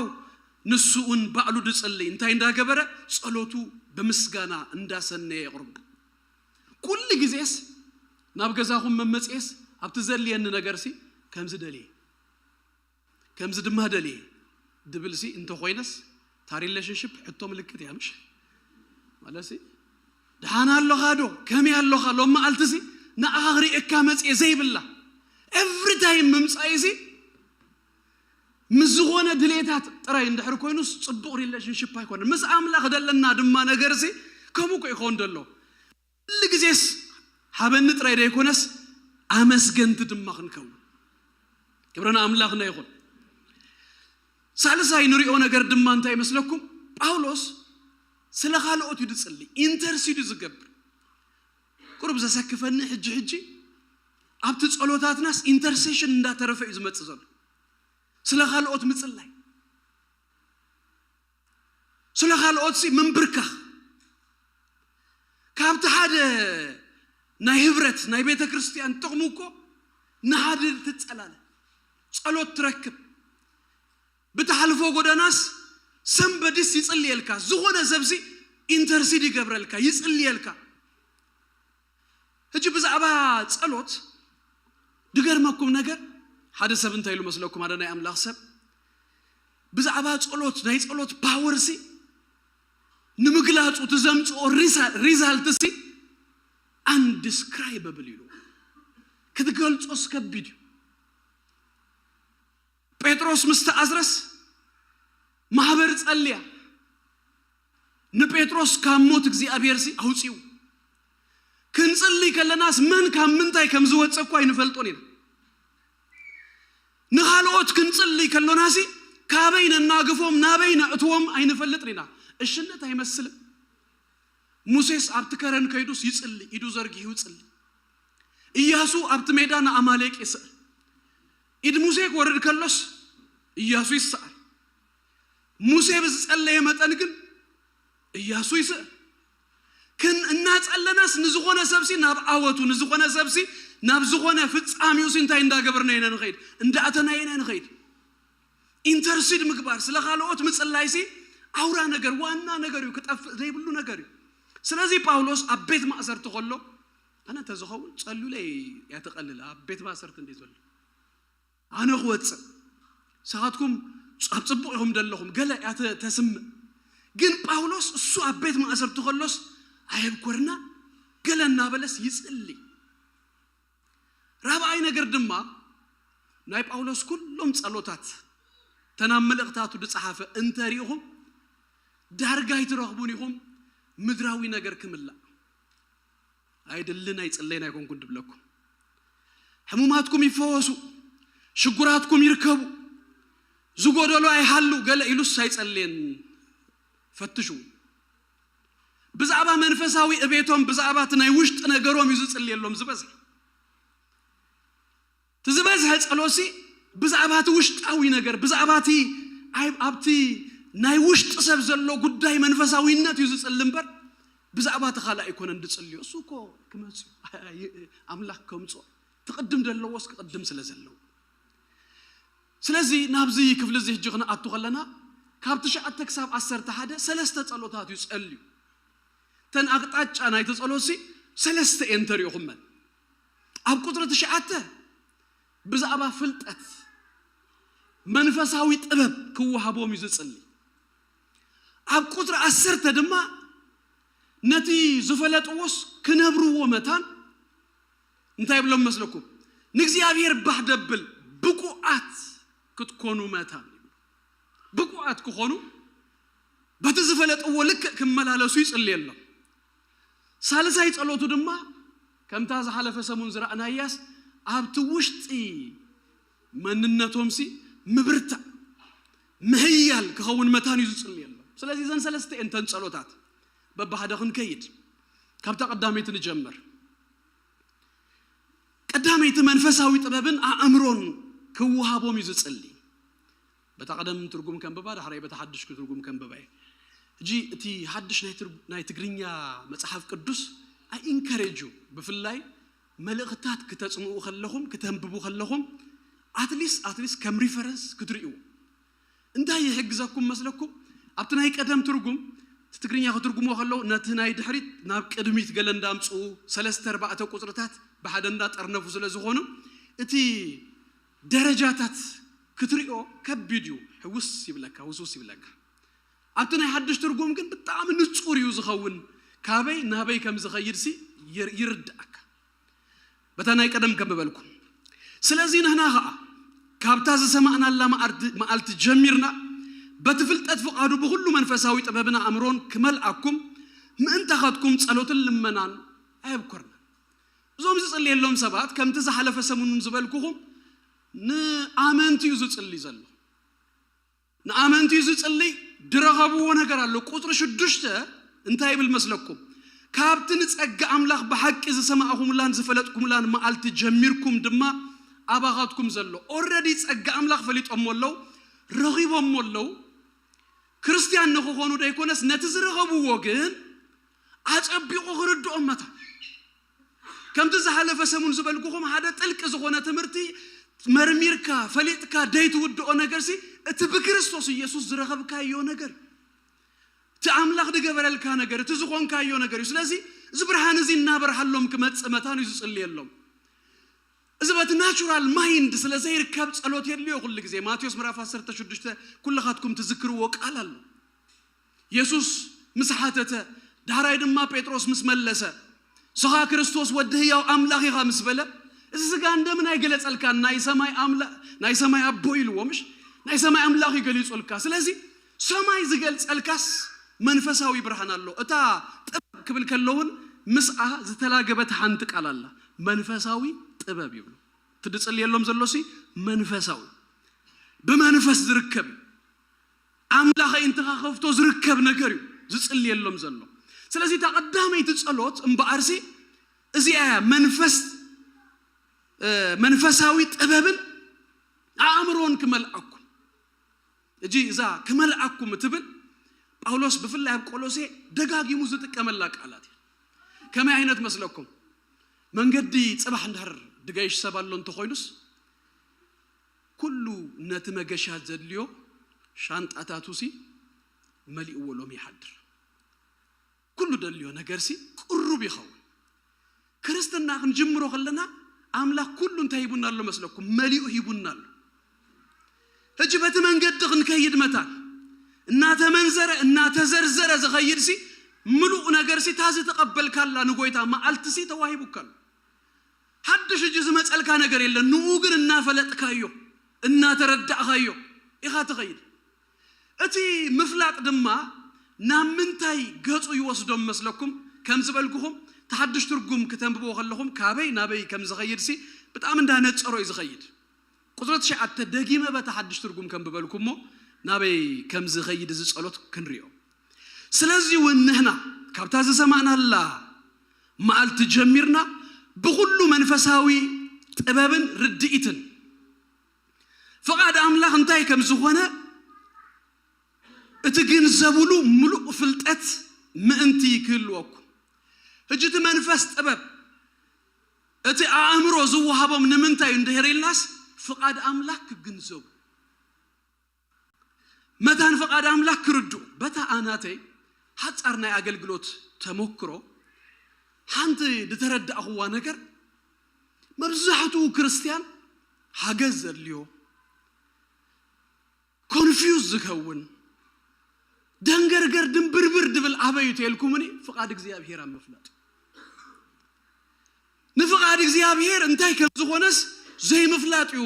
ፈቆዶ በቃ ናብትን ዘብሉ ጳውሎስም በአርዝ ጽልዮ ዘሎ ጸሎት እዚ መንፈሳዊ ጥበብን አእምሮን ተዋሂብዎም ሲ ሶዛት ንምንታይ እናፈለጥዎ ብዝኸዱ መጠንሲ ፈቃዱ ክርድኡ ንፈቃድ እግዚአብሔር ሲ ግንዙባት ዲዩ ዝብሉ ኣብዚ ንፈቃድ አምላኽ ሲ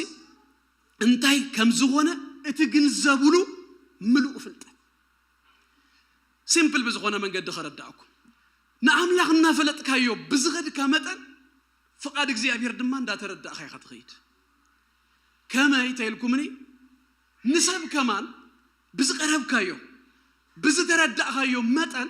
እንታይ ይፈቱ እንታይ ይጸልእ እንዳፈለጥካ ኢኻ ትኸይድ ስለዚህ እንታይ ክገብር ኣብ ህይወተይ እንታይ ክኸውን ከለተልካስ ሞርና አምላኽ እንዳፈለጥካዮ ብዝኸድካ መጠን ፈቃዱ ድማ እንዳተረዳእካ እንታይ ከም ዝፈቱ ንሱ እንታይ ከም ዝደሊ ንሱ እንታይ ከም ዘይፈቱ ንሱ እንዳበርሐልካ ይዝኸይድ ስለዚህ ጳውሎስ እዚ መንፈሳዊ ጥበብን አእምሮን ክዋሃቦም መታ እንድጽሊ ዘሎስ ንፈቃድ እግዚአብሔር ሙሉእ ዝኾነ ፍልጠት ክህሎ በፈቃድ እግዚአብሔር ክመላለሱ መታ በፈቃድ እግዚአብሔር ሲ ክነብሩ መታ ነቲ ፈቃዱስ ክርድእዎ መታ እጅ መብዛሕትና ከምዚ ኣብ ገገለ ጊዜ ንጥር እንዳበለልና ክመጽኢና ንደልዮ ግን ኮንሲስተንትሊ ኣብቲ ቃሉ ኣብ ጸሎት ኣብቲ መንፈሳዊ አገልግሎት እንደ አተኻ ብዝኸድካ መጠን ፈቃድ እግዚአብሔር ድማ እንዳነጸረልካ እንዳበርሐልካ ድንገት ደይኮነስ ኣብ ገገለ ዓመታት ብልጭ እንዳበለዝ ወሃበካ ነገር ደይኮነስ ኣብቲ ሙሉእ ናቱ ፈቃድ ሲ እና አተኻ ኢኻ ትኸይድ ስለዚህ ጳውሎስ ናይ መጀመርያ ጸሎቱን በአርሲ ነዚዩ ዝጽልየሎም ዘሎ ካልኣይ ጸሎት ድማ ቅልጥፍ እንዳብል ኮይዲ ኣብታ ሳልሳይ ሞር ጊዜ ስለዝወስድ ንእግዚአብሔር ባህ ዘብሉ ብቁዓት ክኾኑ ይዝጽልየለው ብቁዓት ሕጂ ኣብ መንፈሳዊ ዓለም ኣብ መንፈሳዊ ህይወት እንተ ፈሊጥካ ህይወት ናብራ ድማ ክቅየር ይዘለዎ ምስ ምፍላጥን መንባርን ምፍላጥን ምምልላስን ሲ ተታሂዞም እዮም ዝኸዱ ተፈሊጥካዮስ ክትኮኑ ድማ ኣለካ ሕጂ እንታይ ሓቂ ብዙ ሓቂ ኣሎ ሓቂ ግን ህይወትካ ዝልውጦ ማእስዩ እንተይልኩምኒ እቲ ሓቂ ናትካ ሓቂ ኸውን ከሎ ስለዚ just for the sake of truth ተፈሊጥካዮ እሱ ኢንፎርሜሽን ይባል እቲ ሓቂ ግን ናትካ ተጌርካዮ ሽኡ ህይወትካ ይልውጥ እጂ ጳውሎስ ድጽልየሎም ዘሎም በአርሲ ታመጀመሪያ ክፈልጡ ጸልዩሎም ኣብታ ዳሕረዊቱ ድማ ሽኡ ናታ ሓቅስ ክነብርዎ መታ ንኣምላኽ ባህ ዘብሉ ብቁዓት ክኾኑ መታን ይጽልየሎም እንታይ ይብል بسناي كبر زبله كله فرنا فرخمن بفلتات أملاخنا أبهم أب قدر عسرتون تمتصري أيواتا فلتات أملاخ قدرة شاءت تصليها فلتات اتنابران حبيروس لازغيد بفلتات أملاخون أن أبهم بكل نجزيابير بحك تبلو نو بقوات كوينكم كتملالسو نصليها ስለዚህ ነትዝፈለጡ ወሲ ከነብሩው መታን ፍረዝ አለውም ሰባት ከሆነ በፍረህ ግለጹ መታን ይጽልየልኩም አለሁ ይሉ በቀዳማይ ቀዳም ማለት ቀዳም ዳይኮነስ ቅድም ያዝ ነበረት ኢዮብሲ ጽቡቅ ትምርት ብዛዕባ ፍረ ይበረና እዩ አምላክሲ ካብ ሰባት ፍረ ይፈቱ ፍረ ይደል አብ ኢሳይያስ ምዕራፍ 5 أملاخ نإسرائيل كم زيلوا قدر 4 نتاغلت ويني سيلو حلفاتي أنا زجبر كلها أنت يكون متجبر له زبيب يفريو إلى الناس تسبخوس سلام أنت يوم تسيط فرز زفري هجي كله كنكن كم زجبر له يززار بابتي كفلي كله كنكن مسجبر له بس كنت تزمت أفرزي disappointed يرجعوا ما تصير فرق في أفري قويت هذا ما أنا حجي أب حمد أب صبغ مريت قال يكون انتخيلوا النادل أب تمنشي هوت دخنا بعلو كريستوس جندي أن فرق يروس أبو تخيلوا النا يسوع قويت هاي هجي فرق يصبدوا يصبه حاله فازس انت يكون يكبر اللي نمسع يومنا بناس حاله فا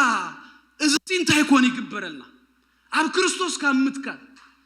أب كريستوس بك أخابو كمتبع وصايسين تايكون يكبر لنا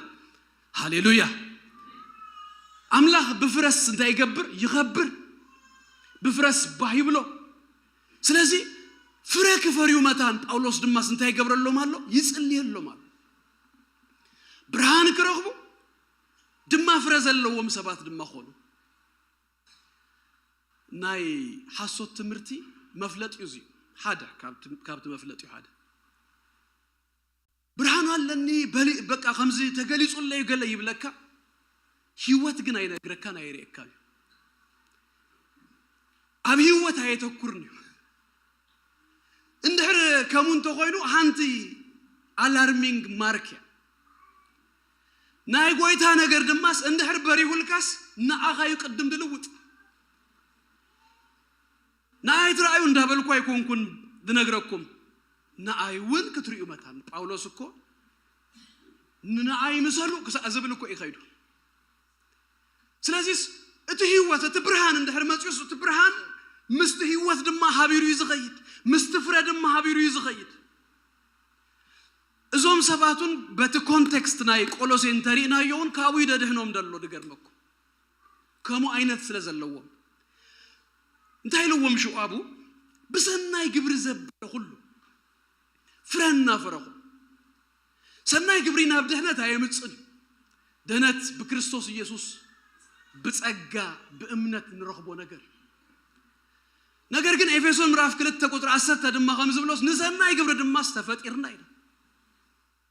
ኣብዚ ድማ ሰናይ ግብሪ ክህልወኩም መታን ተናይ ዝኣሕለፈ ዓመት ጥቕስናውን ካላይ ቆሮንቶስ ምዕራፍ 9 ቁጥር 8 ጸጋ ዘበለ አባና ጸብለል ዝብለሉ ሓደ ምኽንያት ብሰናይ ግብሪ ጸብለል ክንብል መታን ይብለና ጸጋሲ ናብ መንግስቱ ኤቲአትካስ ቻው ቻው ኢላ ተካይት ኸይድንያ ኣብቲ መንግስቱ አቤቱ ምስአተኻውን ጸብለል ክትብል መታን ብሰናይ ግብሪ ዝድግፈካ ስለዚህ ጳውሎስ ተኻላይ ድጽልየሎም ዘሎ ጸሎትን በአርሲ ንአምላኽ ባሕዘብል ብቁዓት ብሰናይ ግብሪ ብፍረ ዝተመልኡ ሰባት ክኾኑ መታን ዝጸሎት እዚ ይጽልየሎም ዘሎ ክብርና አምላኽና ይኹን እንዳጸለና ኢና ንኸይድ ኢለኩም ነይረ ሓንቲ ናይ ጸሎት ብሬክ ዶ ክንወስድ በርአና ብጎንኹም ደሎ ሰብ ሕዛብ ብልሞ ክልተ ጸሎታት ከድና ለና ክንጽልየሉ ኢና እግዚአብሔር ይባረክ ሃሌሉያ መንፈስ ጥበብ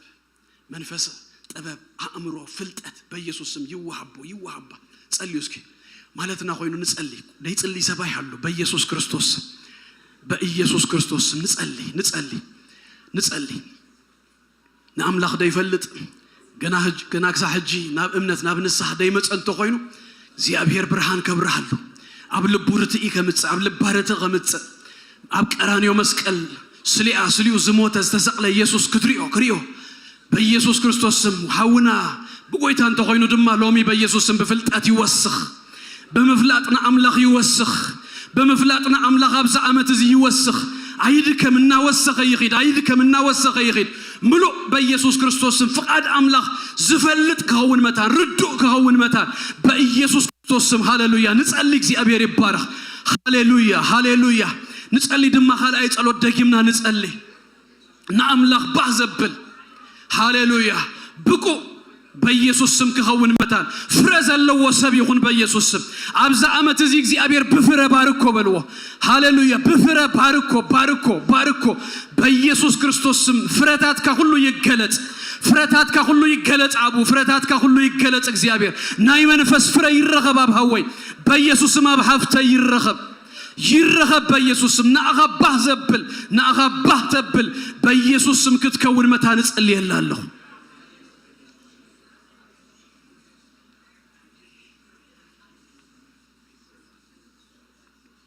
አሜን ሳልሳይ ድማ እምበኣር በኃይሊ እንታይ ብለና ክትብርቱ ቁጥር 11 በሃጎስ ብጽንዓት ዘበለ ሁሉ ንብዘሎ ትዕግስትን አቅልን በኃይሊ ክብሩ በርቲኹም ይብለና ተሳልሳይ ጽልያ ጸሎት ድማ እምበኣርሲ ከምዝነት ዝበሎ መተሓዚ አምላክ ክፈልጥ በተዝፈለጥ ወድማ በተዝፈለጥ ነው ድማ ክንነብር ህጅ ድማ እንታይ ብለናሎ ክንህይል ምክንያቱ ክንኮኖ ዘኽለናሲ ናይ እግዚአብሔር ኃይል ናይ እግዚአብሔር መንፈስ ስለዝኾነ ግን ኣብዚ ቦታ እዚ እጅግ ተስተብሉ ወደደሊ እዚ መንፈሳዊ ኃይልን ምብርታ እንድበሃል ኢንፋክት ኣብቲ ትግርኛ ሰለስተ ቃላት ትረኽቡ ኢኹም ክብሪ ምብርታ ኃይሊ ድብሉ ኣብቲ ናይ ቀደም ትርጉም ኣብቲ በኽሪ ጽሑፍ ክልተን እተን ክልተ ናበይ ዘበላ መስለኩም ተሓደ ኢንሄሪትድ ፓወር እዩ እቲ ብክርስቶስ ኢየሱስ ክንከውን ከለና ዝረኸብናዮ መንፈስ ኃይሊ ትዕቁር ኃይሊ I don't know inherited power በትግርኛ እንታይ ከም ትብሉ እቲ ኻልኣይ ድማ ማኒፌስትድ ድኸውን ፓወር ኃይሊ መቼም እንድሕራሎ እንተ ኾይኑ እንታይ እንዳኾነ ይድኸይድ መስለኩም ይግለጽ ማኒፌስትድ ይኸውን ስለዚህ ተሓደ ኣብቲ ውሽጢ ዘሎ ኃይሊ እዩ ተሓደ ድማ ስናተገልጸ ዝኸይድ እዩ ኣብዛ ክፍሊ እዚኣ ድማ እምበኣር ክግለጽ ከሎ ብምንታይ ከም ዝግለጽ ሓደ ኣርባዕተ ነገር ነጊሩና ብምንታይ ይግለጽ ይዝርዝረልና ሰለስቲአን ኣብ ቁጥር 11 እታ ራብዒት ድማ ቀጽሉ ኣብ ዘሎ ኣብ 12 ንረኽቦ ጅበባ ሓደ ክንሪእ እንፈተን ኃይሊ ክበሃል ከሎ ብዙሕ ግዜ ንኣማኒ ዝመጸሉ መብዛሕቱ ግዜ ንክርስቲያናት ዝመጸልና ነገር ኃይሊ ክበሃል ከሎስ ኣብቲ ናቹራል ዓለም ድግበሩ ነገራት እዮም ድመጹልና ኃይሊ አምላኽ ኣበይ ተራእዩ ኢልና መጀመርያ መቼም ናብ ኣእምሮና ዝመጽ መብዛሕትና ዘጻኣት ገለ ባህር ኤርትራ ተመቂሉ ካብቲ ከውሒ ማይ ወፂኡ ፈርዖንን ሰራዊቱን ኣብቲ ባህሪ ጥሂሎም ገለ ዛ ዓይነቱ ነገር ኣብዚ ግን ብዛዕባ ሓይሊ ክጽልይ ከሎ ኩሉ ውሽጣዊ ኩሉ ኣብዚ ውሽጢ ሰብና ዝኸውን ነገር ዞት ብዛዕባ ደግ ኣይኮነ እንድጽልይ ዘሎ ዝሃይል እዚ ካልማዓልቲ ብዛዕባቲ ማኒፌስትድ ኮይኑ ኣብ ደገው እንድገብሮ ነገር ክርኢና እዛ ዓመት እዚኣ ክትጅምር ከላ ግን ክንሪኦ ክንጽልየሉ እንዳፈወስናዮ ክንከይድ ግባእ ግን ናይ ውሽጢ ነገር እዩና ጳውሎስን በአርሲ ኣብዚ ውሽጢ ዝገብሮ ዘገራት እዩ ዝነግረና አርባዕተ ነገራት አለው እንታይ ብል መስለኩም ሓደ ጽንዓት ይብሉ ኢንዱራንስ እጂ ዝምብርታ እንታይ የምጽእ ምጽናዕ የምጽእ ኢንዱራንስ የምጽእ እቲ ዝጥቀመሉ ቋንቋ ድማ ናይ ምንታይ መስለኩም ናይ ውግእ እዩ እቲ ጽናዕ ክብል ከሎስ ባትል ግራውንድ ኻሲ ኣይትልቀቅ እዚ ምህያል እዚ ምብርታዕ ምስ መጸስ ከጽናዓኩም እዩ ዝብለና ዘሎ እንታይ ከጽናዓኩም ካብ ዝኾነ ብደገ ዝመጽእ ድፍኢታትሲ ከይትድፍኡ መታን ስፍራኹም ከይትለቁ መታንሲ ጽንዓት ይህበኩም ኣባኻትኩም ክዛረብ ሎሚ ኣብዛ ዓመት እዚ ባዳር ወይ ብፋይናንስ ወይ ብጥዕና ብዙኾነ ዘመጽእ ዘበለ ሁሉ በኢየሱስ ክርስቶስ ስም ስፍራኹም አይልቅኩም በኢየሱስ ስም ስፍራኹም አይሕድኩም አቡስ በኢየሱስ ክርስቶስ ስም ምጽናዕ ከሆነልኩም መታን ኣብ ውሽጥ ሰብኩም በኃይል ምብርታ ይሁን በኢየሱስ ስም አታ ምብርታ ይሁን በኢየሱስ ስም ሓደ ሰብ እኳ ስፍሩ ከይሐድግ መታን በኢየሱስ ስም ምብርታ ይሁን በኢየሱስ ስም ህያል ይሁን don't lose ground ይዝብል ናይ battle ground ኤፌሶን 6:10 ከመንዱ ድብል በርቱ ክብል ከሎስ ንምንታይ ውግ አሎና ውግና ምስጋ እንደምን አይኮነን ምስገዛት ዘዓለም እዚያ ምስልቅነት ምስልጣናት እዩ ስለዚህ ስንታይ በርት እሞ don't lose ground ጋይትልቀ ተደፊ ጋይትኺድ ጽናዓቡ ህጂ ዘዓበ ሓደ ባዕሉ ተአምር ይኮ አይነ ድህበሉ ንበር ተደፊኻስ በቃ ደይ ተኸይድ ቢገፋኝ አልወድቅም መዝሙር አለምሽ ቢገፋኝ አልወድቅም ተአምር እኮ ኢየሱስ ባሉ ኢየሱስ ጎይታይ ይገፋል ግን እኔ ምን አልሆንም አልወድቅም ይገፋኛል ግን እኔ ምን አልሆንም አልወድቅም ንፋስ ይመጣል ግን አልወድቅም ኢየሱስ ጌታ ነው ሃሌሉያ ቢገፋኝ አልወድቅም ቢገፋኝ አልወድቅም አንንታይ ገደሰኒ በዛባ ይዛረባለሁ በዛዓመት እዚ አና ኸሙ ኢየሱስ ጎይታይ ሰዓትኩም ሰቂልኩም አለኹም ሰዓትኩም ናትኩም ግበሩ ኢየሱስ ጎይታይ አና ግን ይዛረባለሁ ቢገፋኝ አልወድቅም ቢገፋኝ አልወድቅም ኢየሱስ ጎይታይ ተታብጣሁም ዘሎ ድማ በሉ ዘዓመት እዚ አይትወደቅያ አይትደፋንያ ጽንዓት አባኻ መጽዩልሁ በኃይሉ ዝኾነ ጽንዓት በብርታዩ ዝኾነ ምጽናዕ በኢየሱስ ስም ኮይኑሎ ሃሌሉያ ኢየሱስ ጎይታይ ድንገት ማእኸል በኢየሱስ ስም ዝጎድል ሰባይ ህልወናኒ ድንገት ከይዱ ኣብ ዝኾነ አዋረሲ ንስእኖ ሰባይ ክህሉሉ ኢየሱስ ጎይታይ ድንገት ብዝተላዓሎ ነገር ዝውሃት ሰባይ ህልወናኒ በኢየሱስ ስም በኃይሊ ክንከይድና በኢየሱስ ስም ዝኃይል እዚ ከጽናዓናዩ በኢየሱስ ስም ከጽናዓናዩ ሃደኳ ድጎድላይ ክህልወናኒ ሃደኳ ድንገት ንስህቶ ድንገት ንስእኖ ሰብ በኢየሱስ ስም አይክህልወናኒ ምጽናዕ ክኸውን መታ ባትል ግራውንድስ ዳድግ ሰብ ከይህሉ መታ በቃ ባቡግ አሊፍኩም አለኹ ከተሐድግ ከለኻኮ ንኣኻ ጥራይ ድማ ደይኮነስ ንሁሉ ኢኻ እንታይ ትገብሩ ክጥቃዕ ትገብሩ ስለዚህ በቃ አነስ ኣብዛ ዓመት እዚ እንዳጸለና በኢየሱስ ክርስቶስን ብዙኾነ ይምጻእ ኣብ ስፍራይ ክርከብ ኢየሱስ ጎይታይ አነ ከማገልጋሊ ብዙ ሰብ ናይ ብዙ ነገራት ይፈልጥና በጣም ልብ ኤክስታይ ዝገብሩን ሰባት በእንደይ ነገራት እንዳተፈተኑ ከለው ግን አጸኒኦም ሲ ከመስክኑ ከለው ጸኒኦም ኣብ ተአገልግሎቶም ጸኒኦም ኣብ ትቦቶም ከመይ ዘአመሰለ እግዚአብሔር ይባረክ ሃሌሉያ ኢየሱስ ጎይታይ በረከት በቃ ጸኒኦም ኣብቲ ዝህለፍ ኣብቲ ዝኸውን ነገራት በኃይል አምላክ this is miracle ይሕዋት miracle ጸኒኦም ደው ኢሎም ክኸዱ ከለው ተኻለይት ድማ እንታይ ብል መስለኩም ትዕግስት ይብል ዝኃይል እዚ ዝብርታ እዚ እንታይ የምጽእ ተይልኩምኒ ትዕግስት የምጽእ እቲ ቃላት እጅውን ድጥቀመሉ ደሎ እቲ ጽንዓት ምስ ውግእ እዩ ትዕግስት ግን ምስ ምንታይ እንደሬልኩም ትዕግስትን አቅልን ይብሎ ይምሽ ትዕግስትን አቅልን ግን ትዋርድ ሰብ ምሰብ ዘለካ ብዙ ጊዜ unfortunately ብደገዝ መጽ ፈተናታት ጸኒና ክንደይ ነገራት ሓሊፍናስ ብሰብ ዝመጽ ምእጋስ ግና ሳተው ደቀን ክንደይ በረኻ ክንደይ ባህሪ ክንደይ ጥሜት ክንደይ ኩነታት ክንደይ ሽግራት ሓሊፉ ጸኒው ዝኸደ ሰብሲ ብገለ ወይ በሰባይ ወይ በሰበይቲ ወይ በዝኾነ መገላገልቱ ወይ በዝኾነ ሓው ዝመጽ ፈተና ግን ይወድቁ መጽሐፍ ቅዱሳዊ ነገር ኮስደልኩ ሙሴ እንዳንበብካ ከማን ይደኽመካ አይኮነን ከተሐልፎት ህይወት ክትኮኖ ሙሴ ምስ ፈርዖን አብዝነበሮ ግጥም ተሪኹም ሲ ጸኒው ኮይ ፈርዖን 10 ጊዜ ይቀያይር ግን ንሱ ግን በቃ ምስ አምላኹ ጥራይ ነገሩ ገይሩ ሲ ጸኒው ተዋጊው ሓሊፍዋ ኢዳ አምላኽ ሪኦም ትገልጽም እግዚአብሔር ድማ አውጪዎ ሙሴ ግን አምወዳታ حواتو مأجس إنه جن كلت تجزي كيدونا تبتري مسبل أملاخ أبا يا أخلك كيلو تامدري أتواني خاتبايلو بغنديت أنا عز حلا فسب عايزي أبتي حواتو مسمت أسي مأجس بزوج زي كم زبالكم هاي الأملاخ برتاعي قالك بحال كلنا تدقاوي ترينا نريهم تعبوش تزقبرو نجر هاي الأملاخ تبرتاعي زقبرو نجر هاي نستبلورينا داويد تيلوكم مجمّرنا بأمرنا زمت كاب هتس أنقل أجميروس نقول ياد أوديو نسراويد فلسطين سئيرو قال أقول هنا نريو زي النجارات هذا قول يهود الرأد قبوا قلنا داويد كنكركم كلنا نفلت أبي سلام ودو مستلعلو مس عمته نا هذا من كله داويد هذا بتقرينيا شمعة دخون دل هكذا شمعة سينتاي غيرو حمد اندا بتنلو كتصرفو كوهردو جميل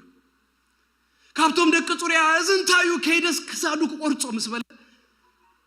داويد نويلو داويد نوشتو سنتاي غيرو مسلكم اغيتو نو لا يواردن لهن توينو سنتاي تغبراتوم دك صوريا غدفو نيلو داويد نغوليار سيرو غلغلا ينامبر نغلو داويد نتزمصو ناي ريفنج ناي فايلنس ነገር ሲ እገታብለው መጽሐፍ ቅዱስ እንታይ ብል መስለኩም ምሳሌ 16 ቁጥር 30 ክልተ ንሁራ ደንጓይ ይሰብሉ ዘንጓይ ሆነ ሲ ጅግና ይሉ ካብት ከተማ ዝህሲ መንፈሱ እንታይ ዝገብር ዝገዝ ይበልጽ እንባር እዚ ምብርታ እንታይ ይድገብር ኢና ንብል ዘለናስ ትዕግስት የምጽ أب حوغا بيتك أب جلز مت نجارسي تأجسك كتحلفو متانسي هاي لهبك يسوع قويتاي أبز أدم جمريا مزمت أخو حنت نجارت ما هيرد مش نايم جمريا سرحي أب كال جاري مزمت أخو صوبي سينيرو صوبي سجروسري تفلتوه نا أساتات جلشيات أبو زنجروني أسا بفلاي دم هذا عينات أسالو كاب إيست كوست يزمت نا أتلانتيك يزمت نا أتلانتيك ما يدم ماتش أو زلزلة وطومي كاب باسيفيك زي قربنا فانكوفر جلزلة جن نسوره جن كلوس سيو تتصو ما أسات الزلة أجناب فانكوفر ناب كالجاري خمسة وخلو كاب إيست كوست 4 حموش تمالتي وسد تجافيفو جلس لزمت أبز مسبت أس تعمس كم ويكون تعمس أبتي كد مربعة حموش تمالت زنبرو تعمس يبلو شون تهجروم بكونتينر تهجرو زي بوتس قلت تهجروس ماي تهجرو بيوتهم كلو يمسو تباهلوس كمو أمس يمو ستيل مسمات أوكن سلازا ينك أساقسو كم زي موتو يم تتعمس ستيل تصبق كون تهرين تاي تبلا هيتو حانت نوعهم زبل أسا أبوش تتأبي بلولا هذا 4 حموش تقبليو نقولهم كنتاي كقبرهم كانك أساقسوم هيوت زلوهم كوينو مستعمهم كالغاري بس هذا جزيد ماريهم مستعمنا غن كيد متان تبدب لنا لكم زت الليونا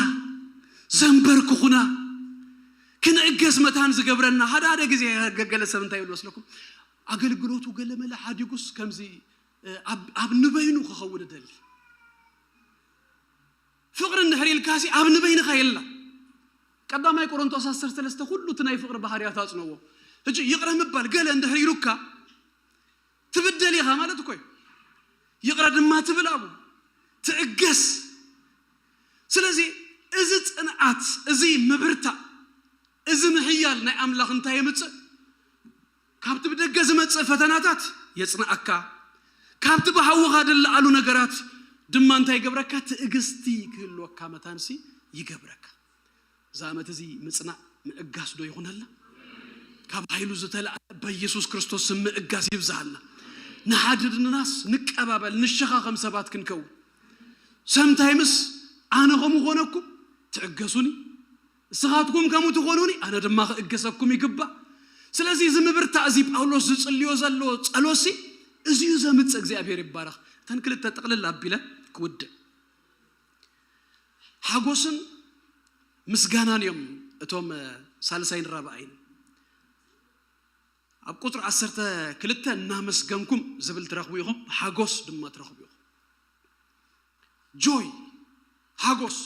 ትብክርስቶስ ኢየሱስ ምስኮናሲ እዚ ዘይብሃል ሓጎስ ትፍልልዩ ትፈልጡ ኢኹም joy and happiness ይብልዎምሽ happiness ምስ something happen ክኸውን ከሎ ዝተሓዝዩ ገለ ነገርሲ ክኾነልካ ከሎስ ትሕጎስ joy ግን ሓጎስ ግን ስለዝኾነ ስለዘይኮነ ደይኮነስ በቃ ኣብ ውሽጥኻ ኣምላኽ ደቐምጦ ስለዚህ እዚ ምብርታ እዚ ምሕያል ክመጽእ ከሎስ ብሓጎስ ክትነብር ይድገብረካ ሃንሳ ጸላኢ ነዚኣ ይሃርማይ በዚያስ ከይነብል መታን ምሽ ሃንሳ ባደኖ ናትኩም አይፈልጥኒ ኣነ sometimes ከምኹ ካበይ መጽዩ ዘይበልካዮ ንጎ ክትስኸለኻሲ ሓዘን ልብኻ ምትሓስ ኣብ ክንዲ ኣፍካ ከፊትካ ከተመስግንሲ ዲፕሬስ ድገብረካ ድጸቅጠካ ነገር ይመጽእ እዚ ጸሎት እዚ እምበኣርሲ ካብዚዩ ዘውጽአካ እና ሃየልካ እናበርታኻ ክትከይድ ከለኻ በትናይ ውሽጥስ ሓጎስ ይመጽእ ነገራቱን እንከሎስ ከተመስግን ይገብረካ ብዙ ዘይመስሉ ታ መዝሙርና ኮኸም ያምሽ ሎም ዝምራ ቀን ኸይተ መስግን ነተቋርጽ አምልኾ ከተቋርጽ ገለ ዝገብር ኩሉ ነገራት እናመጽን ከሎስ እዚ ምሕያል እዚ ግን እንታይ ዝገብር ድብለናስ አመስጋና ኢየሱስ ጎይታ ባይ ኔቸር ዝግብለኩም መخود ነፍስና ትሬን ክንገብራ እንዳጸለና እዚ ክነማ አብሎ ይዝግብ አምበር ባይ ኔቸር ሰባት አመስገንት አይኮን ኔቸርና ምንም ምስጋን እንደቀለል አይኮን ሓደ ታሪክ ሓደ ጊዜ አንቢበ ናይሎም 150 ዓመት ድኾነ ሓደ ወዲ ንአምላኽ ንምግልጋል ባይብል ኮሌጅ አትዩ መሃር ገለ ነይሩ on the side ድማ እንታይ ይሰርሕ ላይፍ ሴቨር ነይሩ ስለዚህ ኣብ ሌክ ሚሽጋን ዝኸባቢ ቺካጎ ገለ ዘለዎ አቡ ላይፍ ሴቨር ኮይኑና ሰርሐን ከሎስ ሓንቲ ጀልባ ተጥሕል 17 ሰባት አድሽኑ 17 ሰባት ከድሕን ከሎ ግን ንሱ ብዙሕ ማይሰትዩ ብዙሕ ተጎዲዩ ብድሕሪው ሓሚሙ ከገልግሊሉ ባይብል ኮሌጅ ዝኸደ ክውድኣው ናይ ከኣለን ሓሚሙ ገይሩስ በቃ ብዙሕ ክስታይ ሰፈር ገይሩ መይቱ ንሱ ድሪሙን ዝነበሮን ነገር ኩሉ ቀቲሉ 17 ሰባት አድሽኑ the unfortunate thing ኣብቲ ጊዜ ሞቱ ኖት ድተገብረ ነገርሲ ካብዚ ዘደሓኖም 17 ሰባሲ ሓደ እኳ ቴንክ ዩ ዝበሉ የለ ህይወቱ ድሪሙ ገለ ሁሉ ሂቡስ ግን መጽዩስ ቴንክ ዩ ዝበሉ የለ ምስጋና ስኢሉ ዝመጽእ አይኮነን ይሕዋት ወላ ኢን ጀነራል ወንተሪናዮ ክንደይ ጽቡቅ ከገብር ከሎስ ቴንክ ዩ ዘይበልናዮስ ሓንቲ መዓልቲ ተተጋጊዩ አይነሕልፎን ኢና human nature ስለዚህ ጳውሎስ እንታይ ዝብለና ዘሎስ በዛ ኃይል ዝምስበርታኹም ታጎስ ክመጽዩ ሓደ ድማ ተመስግኑ ሰባት ጎይታውን እቶም ተሻዕተ ዳአብ ያለው ይልዎምሽ ሳምራዊ ለምጻም ዝተፈወሰ መስመጽ ዝምብርታ ዝምባርሲና አምላክ እናመስገንና ክንከይድዩ ድገብረና ኢየሱስ ክርስቶስ ጎይታ ተጣብጠኻኹም ዘሎ ሰብጁን ሕዛብ ብልዎ ሞናይ መወዳእታ ንጸልየሉ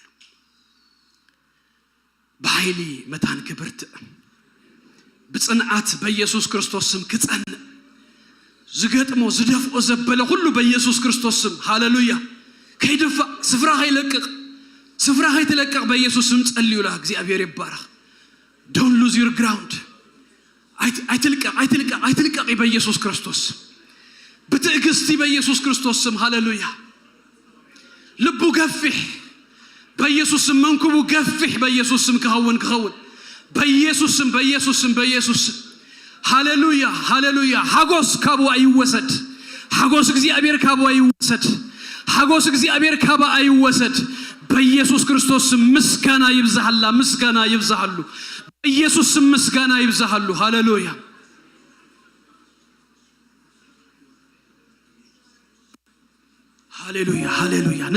نصلي بيسوس كريستوس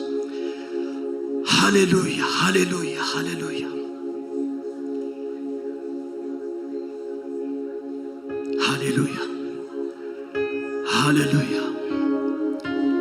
زغبر كالي ناصب هلو في تاريخي لوم وانت وانا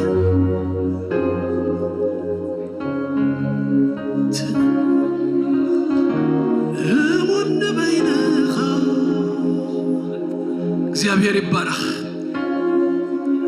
ዝጋብር ካለይ ናረኹ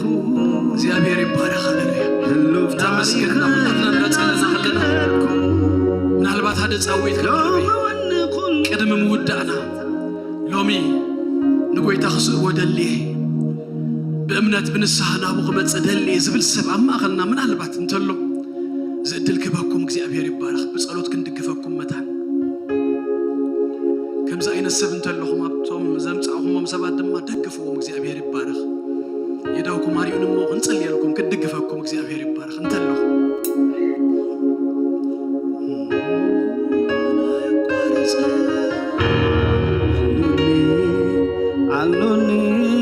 ባርሎላትና ካብዘለና እንተሰሙ ቅድም ሰዓትና የወዴ ሐሙሽና ማለና ሁላትና ነዛ መዝሙር ዚያ በዚያ መዝሙር ዚያ አምልኽና ክንወዴና ካብዘለና እንተስ ዘገልግሉ ጥራ ይንቀሳቀሱ ስለዚህ እንተቀበል ኢየሱስ ወይ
زريو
ኢየሱስ ክርስቶስ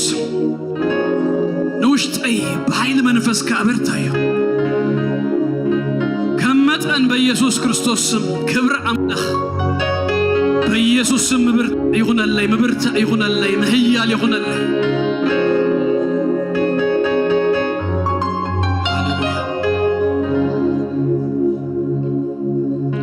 ቅዱስ አቦነ መስግነካሎና ክብርን ምስጋናን በኢየሱስ ስም ተጠቅልሎ ናአኻን በይንኻ ይኹን ጎይታ መንፈስ ጥበብ አእምሮ ክትበና እግዚአብሔር አምላክ ይፈቃድ ከናፈለጥና ናአኻባህና በልና